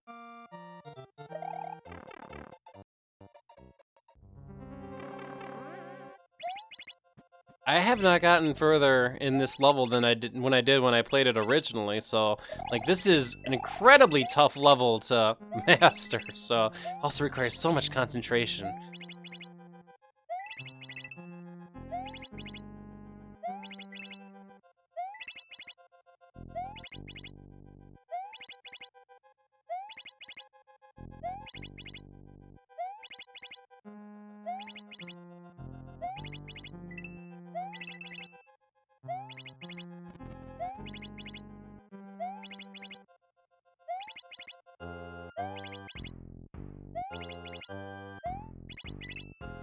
Man, I just realized I might need to bring my Switch to a couple games, because I get to, well, I don't get to, but, we are moving my sister down to her college on Friday, which is in SoCal. So, like, 8-hour drive. SoCal. All right. Oh jeez. And you want to know the best part? The place we're going, the road we're taking, has a buttload of nothing to look besides dead fields. It's one of those highways that doesn't change appearance even after an hours of drive, huh? Yep. So it's just so boring. You got nothing to look at. It's the fastest way to get there. It's so boring. I live in Wisconsin. Like, there are some, like, sort of flattish rolling hills that we have here, but most of our highways are at least interesting to drive on, and it doesn't zone on forever. I know I've had vacations with my mom and dad going down to Texas, and, like, there it's just desert, desert, desert, Desert. desert. Oh, it's more desert. You wanna know what else is a desert? Las Vegas. Yes, literally in the middle of a desert, so. Where I live, it's farmland. Or that's what California basically. It's just farmland.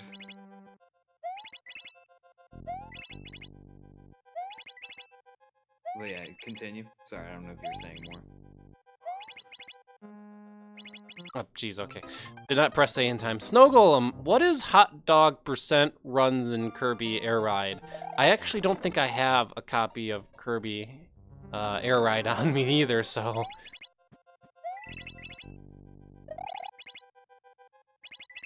I've definitely played the game before. You're talking about the Kirby game that has the city mode, where like you're in the aircrafts and you run around the city to collect items for a mini game, right? That's Air Ride.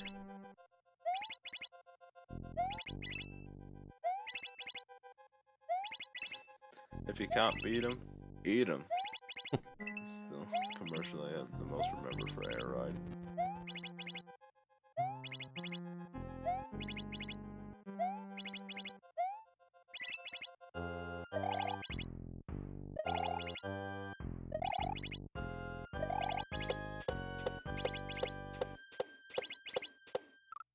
Trying to get that bounce on the right side of the spiny there, and I'm just not getting it. This one part, I have not gotten past once. I've tried to take the high road, and I've given up on the timing, trying to take the low road, and I can't get the timing. Neither road, I'm able to get the timing on this.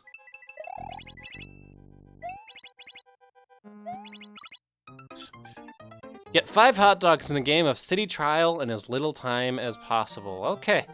I have not done too much Air Ride otherwise. As before, I have played the game at a friend's, but I myself, I don't actually own the game, so I didn't know getting 5 hot dogs in the game of City Trial was even possible. Nor do I know if there's any tangible benefit to doing that kind of run. I'm not sure if this is like dank percent in Ocarina of Time, where it's just a meme category. People are like, get the hot dogs, assemble the ultimate hot dog.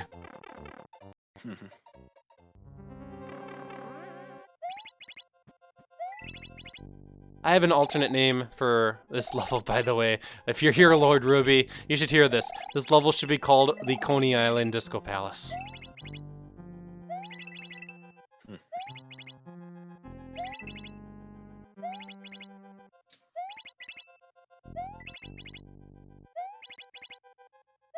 Plus 1 point to whoever knows the reference to that one. Probably not. I lost the point, dang it.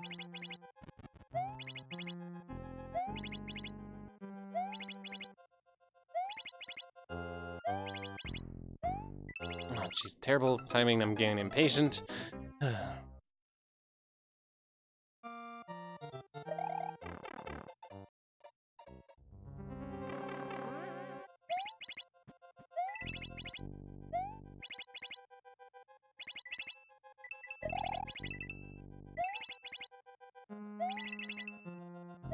I'll definitely have to look up hot dog percent in Kirby Air Ride now.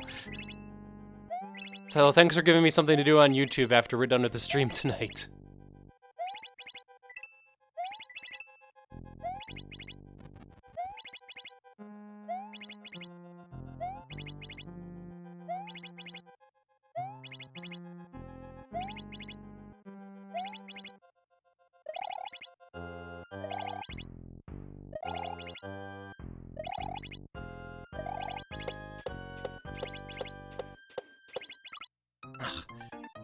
There has to be like a really easy, consistent way to do that. I don't know what it is.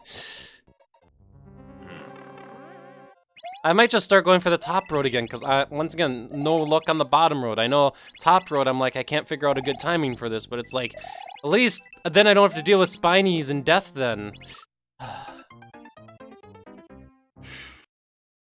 Like, think I've made it to the right side of the platform once, and that's when I was doing this as part of Playing Your Levels, not Kaizo's Revenge. I haven't even gotten to the point where I've gotten in Playing Your Levels where I've landed on the right side of that platform. Oh, jeez.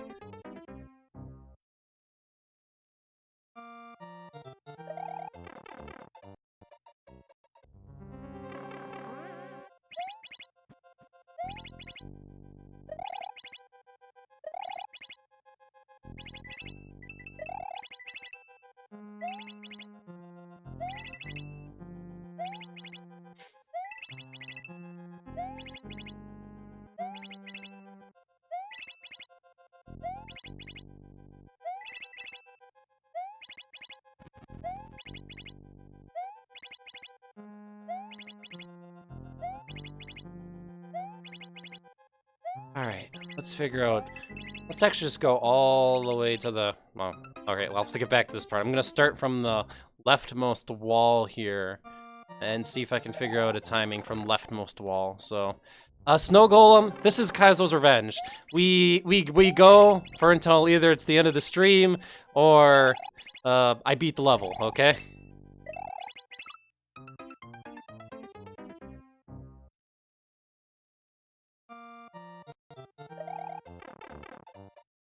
There ain't no skips here. You're stuck with me playing this level over and over and over and over and over again. I mean, I appreciate you trying to help, but honestly, you just have to tell Milesluigi to get good. Milesluigi, get better. Thank you. It doesn't work. Maybe summon Lord Ruby here. Maybe he's the level creator. He could give us a pro tip.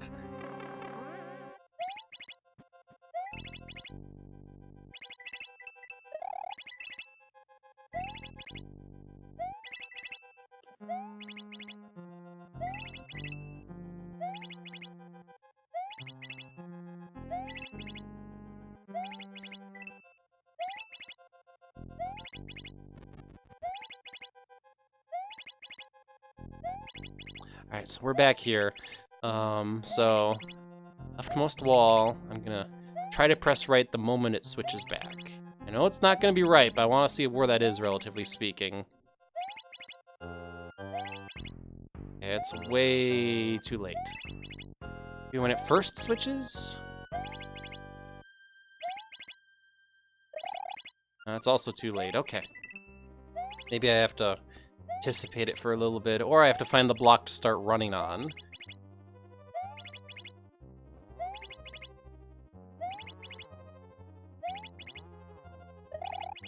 Well, now I'm dead. I'm almost lined up perfectly to fall straight down, so maybe fall straight down, but no. Okay. Alright. Hey there, Andrew. I see you were going with the cubic equations. Geez, you remember that moment from BaroniCon then, where I was telling you about those pro gamer moves. Oh gosh, I love that meme. But yes, I could certainly use a pro gamer move moment, couldn't I? Clearly, I need to stop thinking in terms of quadratics, and I just need to think, well, if I just move Luigi in accordance to a cubic equation and roll off those pro gamer moves, I think I got it.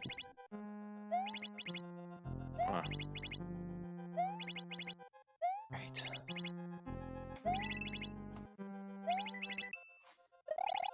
Oh, it's just a little too early there.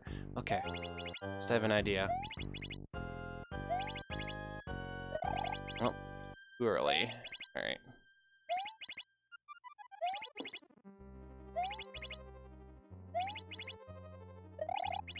Just a little too early. Okay, I'm gonna go back to this block here.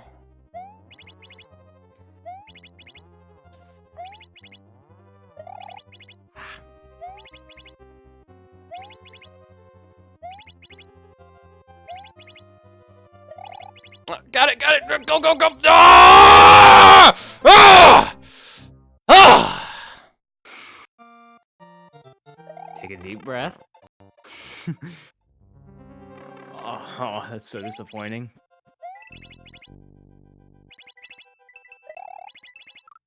Alright, I get my groove back.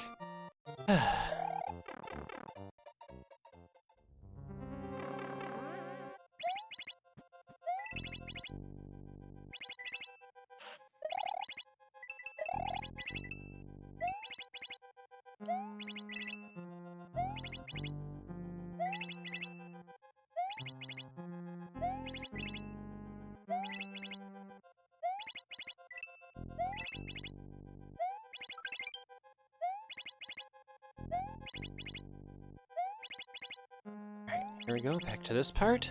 Block 4, just before the coins start. Go to D-pad instead of control stick.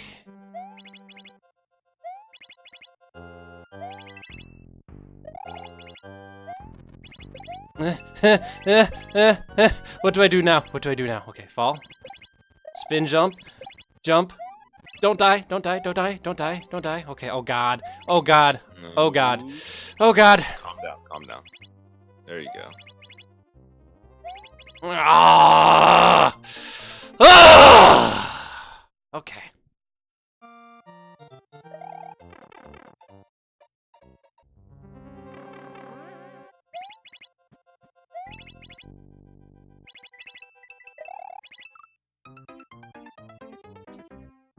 It worked up and then I forget how to keep a rhythm.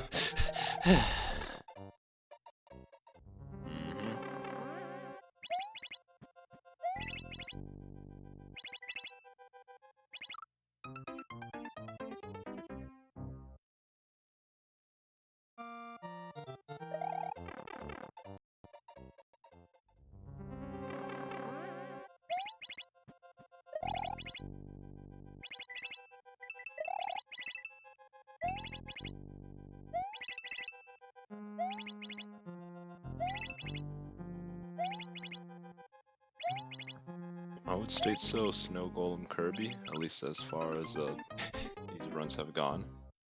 We have 2 runs that have made it past the Spinies. Alright, and we're going to be taking the top path from here on forward.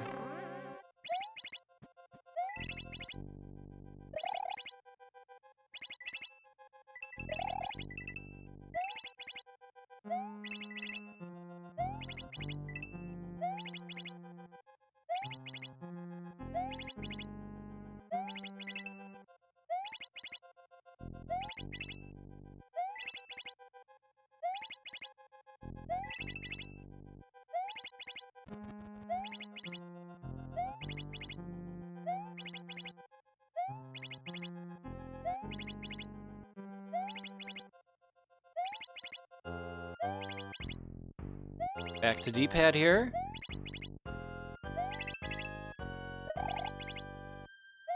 Slightly early. Block 4. Alright, here we go. This is gonna be early. Yep. Alright, 4. I have to readjust my thumb because I'm no longer using the control stick, I'm using the D-pad. But that's just for the precision here. Yeah. Oh, I'm stuck. Ah. I almost cleared the 3 blocks there, almost. That is a tight window.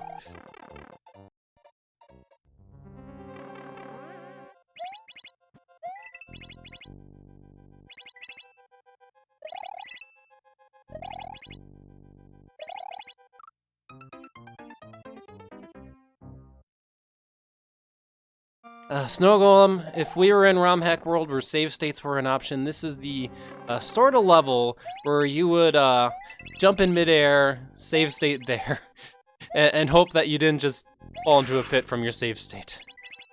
Oh man. I'd say that'd be fair. Mm-hmm.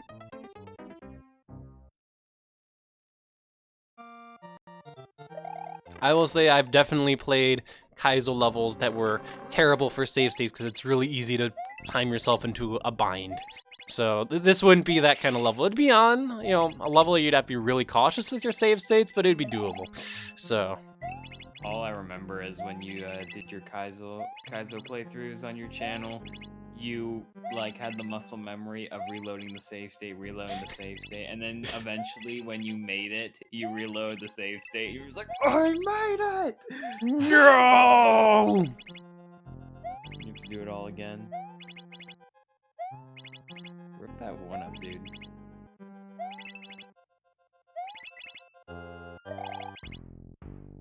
I'd rather be early than late. If I'm late, I'm dead. If I'm early, I can try again.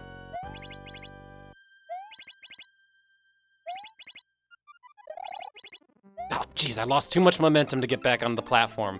That's the other thing. I basically have to go for the jump and just pretend that I'm gonna make it and anticipate my movements from that. So, Yeah. Oh.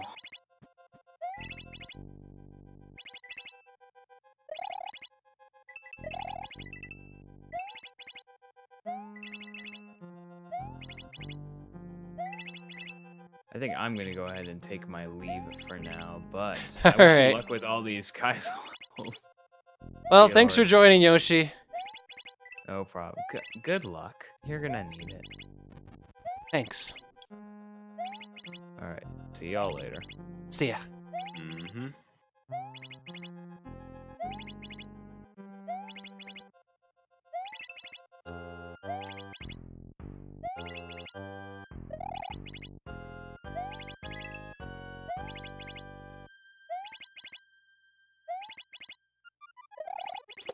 Oh, oh, had I realized I would have fallen down, maybe I could have adjusted for that, but nope.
Okay.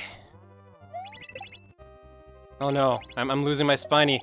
Let me have my spiny, no! Right after a really difficult, can you give me some breathing room, Lord Ruby? You're level with, like, no breathing room. Like, all these challenges immediately stacked after one after the other. It's like one thing gets me after a while, you know? Yeah.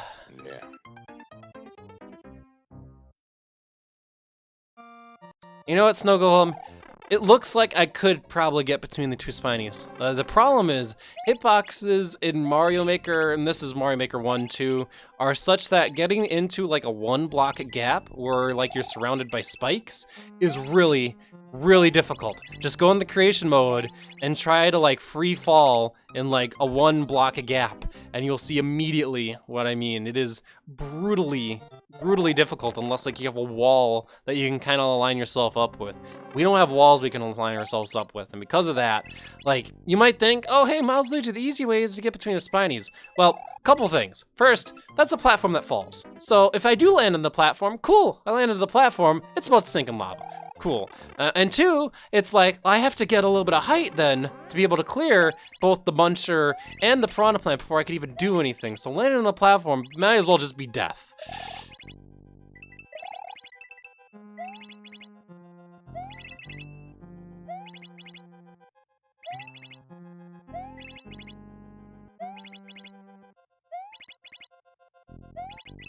Convention just for pet owners. Yankee Gal, have you ever been to like one of those dog competitions where like dogs run through obstacle courses? I'd consider that like a convention for, well, specifically dogs, but for pet owners. So, I mean, I probably shouldn't criticize you too much for the idea, by the way, Snow Golem, even though I explained why it doesn't work, just because I am open to ideas to make this level easier. So, it's called Kaizo's Revenge for a reason, too. So, I'm gonna be taking my leave here tonight, Milesluigi. I really want to get some shut-eye, so. you go get your sleep, Dark. Yeah. Indeed, I hope you have a successful time with this. Yeah. Hope you won't be seeing any more red. Would it have killed you to use some blue on-off blocks? Alright. See ya, man. Alright, see ya.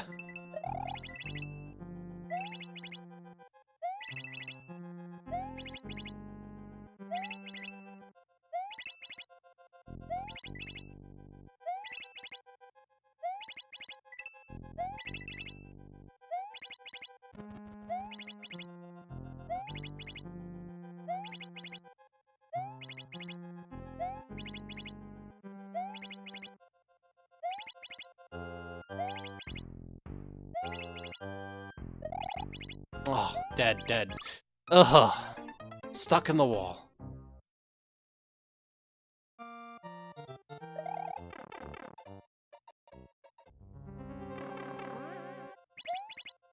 Rabbits are a decently uncommon pet. I can't say they're a rare pet, because, you know, people do have them, but they're relatively uncommon, so... Pesky things, usually with their behavior, don't necessarily make the best pets, but I suppose it depends how well you can take care of one.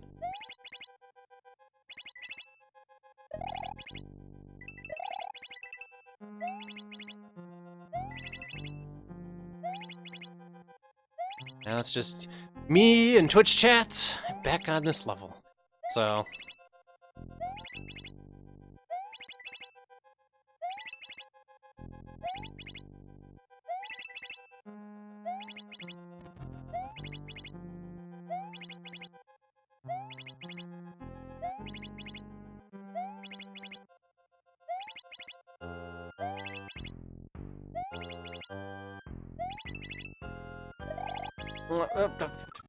That platform, like, needs to stick around longer than that. I need to adjust my momentum for the next jump. Ugh.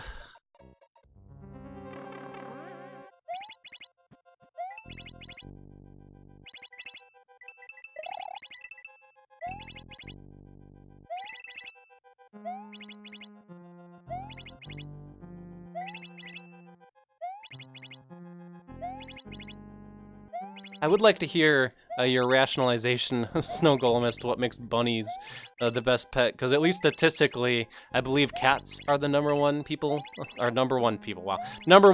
that people have. So you'd have to explain, no, the population is wrong. Cats aren't the best. You gotta have a bunny, man. So, according to a YouTuber I watch, I suppose. Then you could be like, this YouTuber was like, yeah, bunnies are the best. Alright.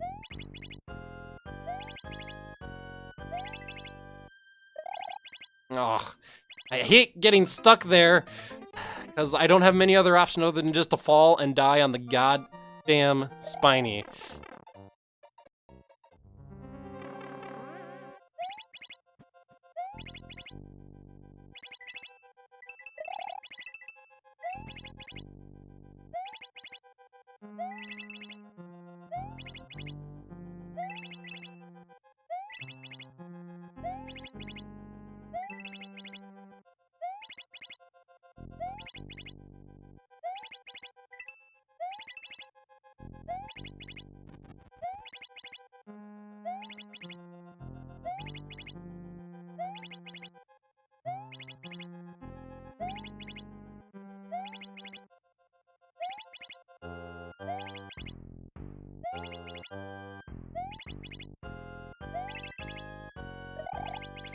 Oh, jeez.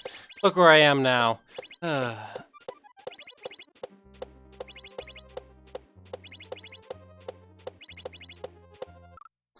Oh, made it to the next spiny. I think that's the first time I've ever actually done that, but even though that's a very small speed.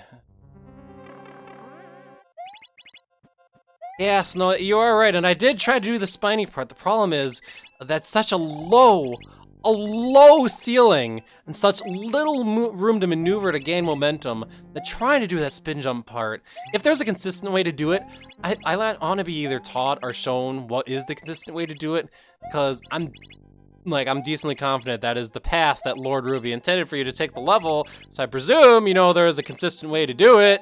It's just Milesluigi hasn't figured it out, and the only way I've gotten past this obstacle is with this top path that I'm currently going for.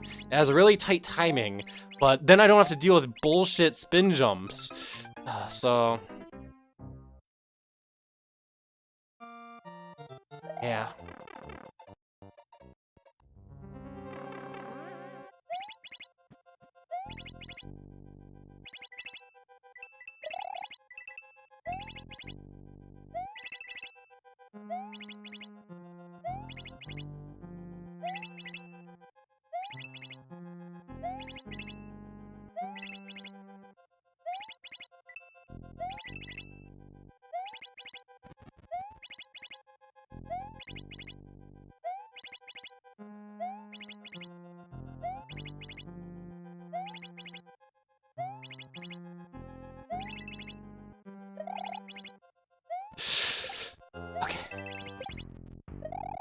Oh, I have to let that spiny fall a little further than that. I'm just trying to hurry ahead there because I'm like, made it to the platform, made it to the platform.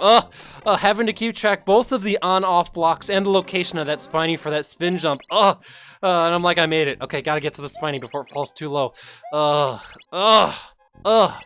Such a difficult obstacle, immediately followed by an obstacle that has a time limit on it. That is a brutal back-to-back challenge there. Absolutely brutal. And I mean, I already know the next challenge after that is one of these wall challenges, except if you fail, you die, so...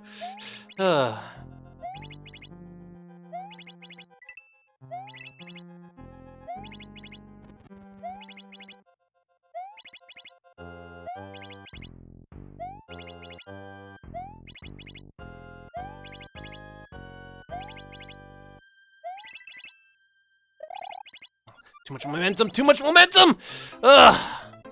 Get past the blocks, and it's like, I need to clear all 3 blocks. If I got stuck in a block, I die, but it's like the moment I clear the 3 blocks, I have to pull back.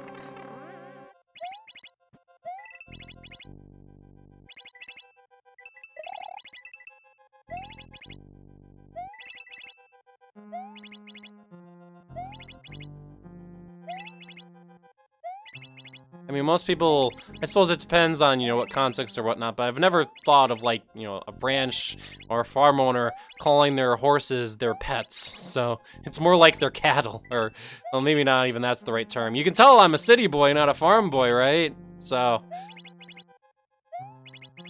I believe the legal term is chattel. So I could just say it's their chattel, so.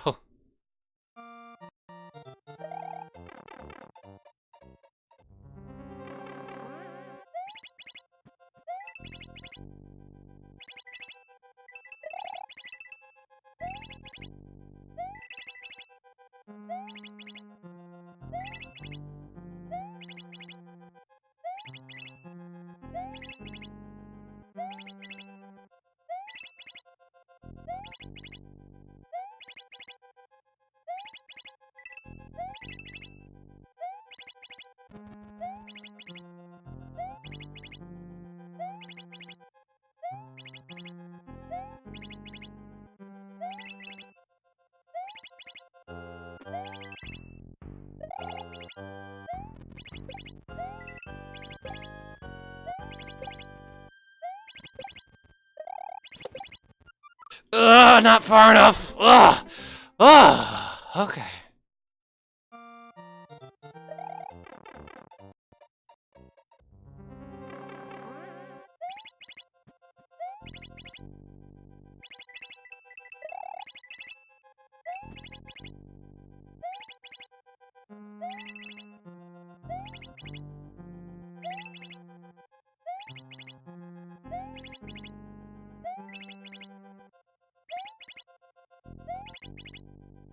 Oh, thanks, stay hydrated, bot. Yeah, I think you showed up last time I was on this level, which goes to show you this is definitely super expert Kaizo level. At least I could feel a sense of progression with the previous level. This level, we have made it past the spiny part. At this point, maybe 5 times. I am getting more consistent, at least, so there is improvement, even if it's little. Oh, jeez. And sometimes I just mess up that jump.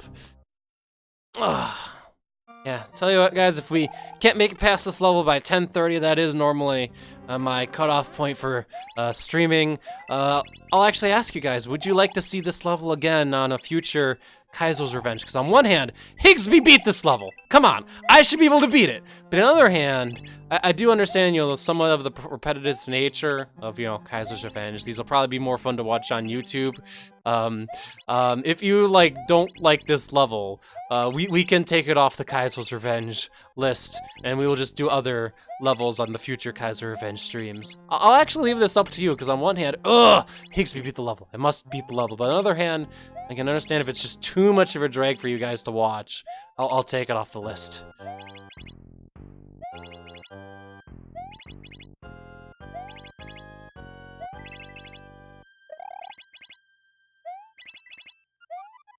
Oh, jeez. The thing is, like, almost every single level that's going to show up in these Kaizo's Revenge streams are, like, intrinsically going to be painful to watch, so...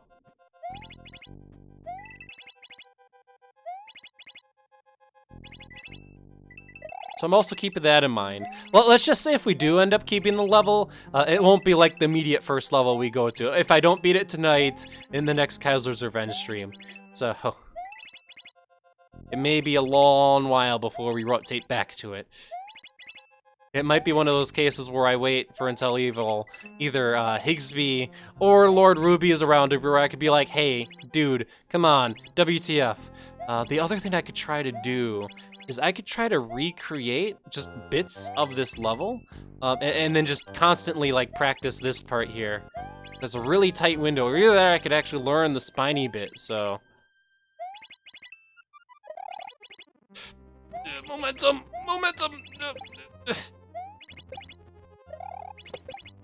I held the spin jump button, game! I held the spin jump button! Why didn't I go any higher? Ugh!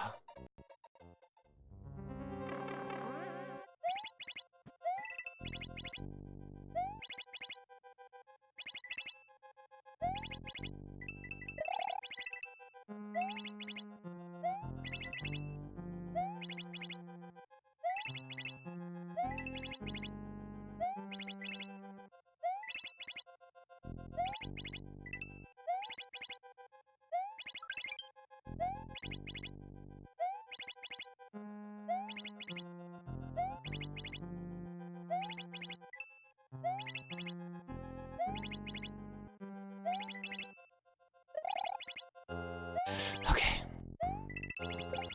Alright, I can't go for it when that's high unless I jump from the upper platform, but if I jump from the upper platform, that does imply that I have to also get through the wall. Ugh. But if I go through it that way, through that upper platform, I have way more clearance room to get through all of the munchers. And also, ugh, that was just terrible timing there. So it's like a trade-off. Do I take the lower path, which is a bit more consistent, and I do just have a little bit of time, provided I can keep the beat, to prepare for the next jump, or do I go balls to the walls after the really difficult timing jump? Oh, well, now I'm dead. I'm jumping too early on this jump now. The thing is, I definitely have cleared that before while it was down low, so I don't know, like, I held the spin jump button last time, so I don't know if my input got dropped or I just suck. Milesluigi get good?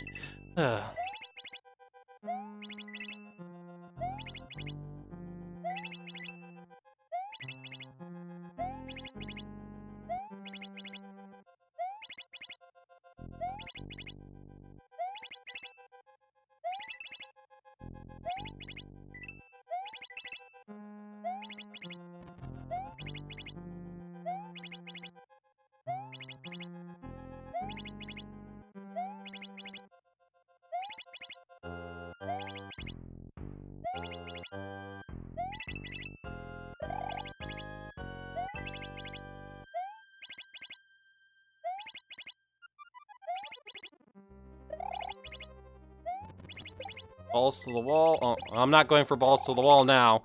Okay, I need to wait one more if I'm not going for balls to the wall. Okay.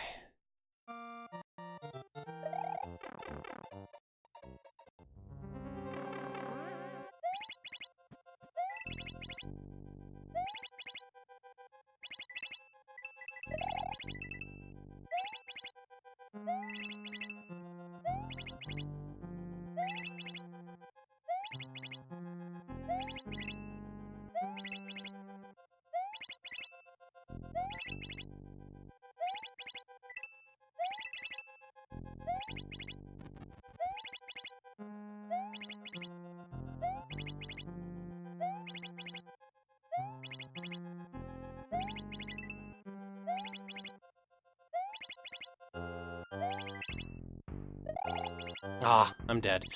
I held back too much. If I would have gone forward at full blast there, I think I would have made it. Alright guys, this is going to be our last attempt for the night. because we have now hit that 1030 point. So what will happen to Kaizo's Revenge levels that I don't beat because it's the end of the stream? Once again, I'm kind of receptive. I understand you guys think it's repetitive, but I mean, Higsby beat this level. Come on, I need to be able to beat it. So what I think we'll do with this level, if I... Okay, one more shot. One more shot! Damn it, addictive Kaizo levels. I think we'll put this level at the bottom of the queue and then wait for either Lord Ruby or Higsby to help me out to be like, well, Milesluigi, what you need to do is XYZ. I may also try to recreate the spiny part of the level, because clearly, I can tell the bottom spiny path is the intended path, and there is probably a consistent way to build up the momentum and get through there. The thing is, like, I don't know the timing at all to do that.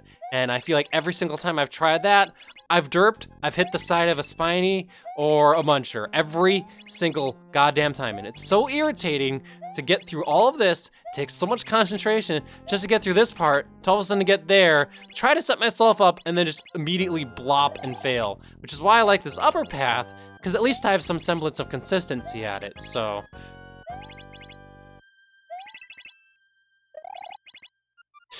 I say that and we got a legit shot here. All right, one more down. Ah! All right. Another stream, everybody. I have now dropped the clear percentage rating on this level way lower. God damn it. All right, everybody. So next time on Kaizo's Revenge, this level will eventually come back into the rotation, but it's beaten me. So, way to go, Lord Ruby. Next time on the Kaizo's Revenge, we will be checking out a couple of Mr. Hot Dog's levels that honestly just irritated more than anything else, as well as Cappy's level, thwomping down the river. He has responded to me in the Discord letting me know how I get past that thwomp, or more specifically, it's the spinies you have to lawn jump through. So, we will do that on the next Kaizo's Revenge streams. These streams will probably be peppered, like, I would guess, once to twice a month, depending on how many Kaizo's levels we get.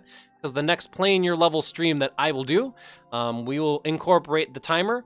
And the way the timer will work is that, hey, I play through a level, but if it's, like, notably difficult, I've died a couple of times, we'll start a 15-minute timer. And if I can meet it within that 15-minute timer, great. If I cannot... If I enjoyed the level, it'll become a candidate for the Kaizo's Revenge streams. So that's basically how it's going to work. So if you want to see your level on Kaizo's Revenge, you got to make a tough level that's also enjoyable. If you make a tough level but it's not enjoyable, it gets disqualified and IS market is not complete on the next stream.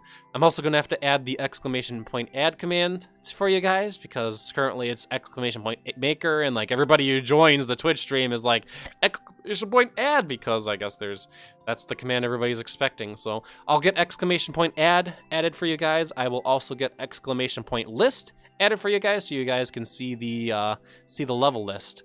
But anyway, let's see how many of you guys stuck around through all of those fails. 3 of you guys. That's not enough for a raid. This is actually my lowest, and understandably lowest, Mario Maker audience count. I understand you guys don't just want to see me dying over and over and over and over again sometimes. So, yeah. I'm just going to let you guys go. If I take a look at people who I'm currently following, it looks like Proton John is currently doing Straits of Rage 2. So I'm going to ask you guys, I guess, go watch him. I'm not going to raid, though.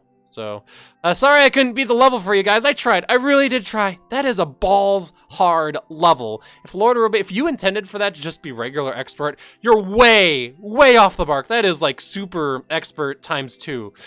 That is tough to maintain, and it's explicitly because there is no breathing room.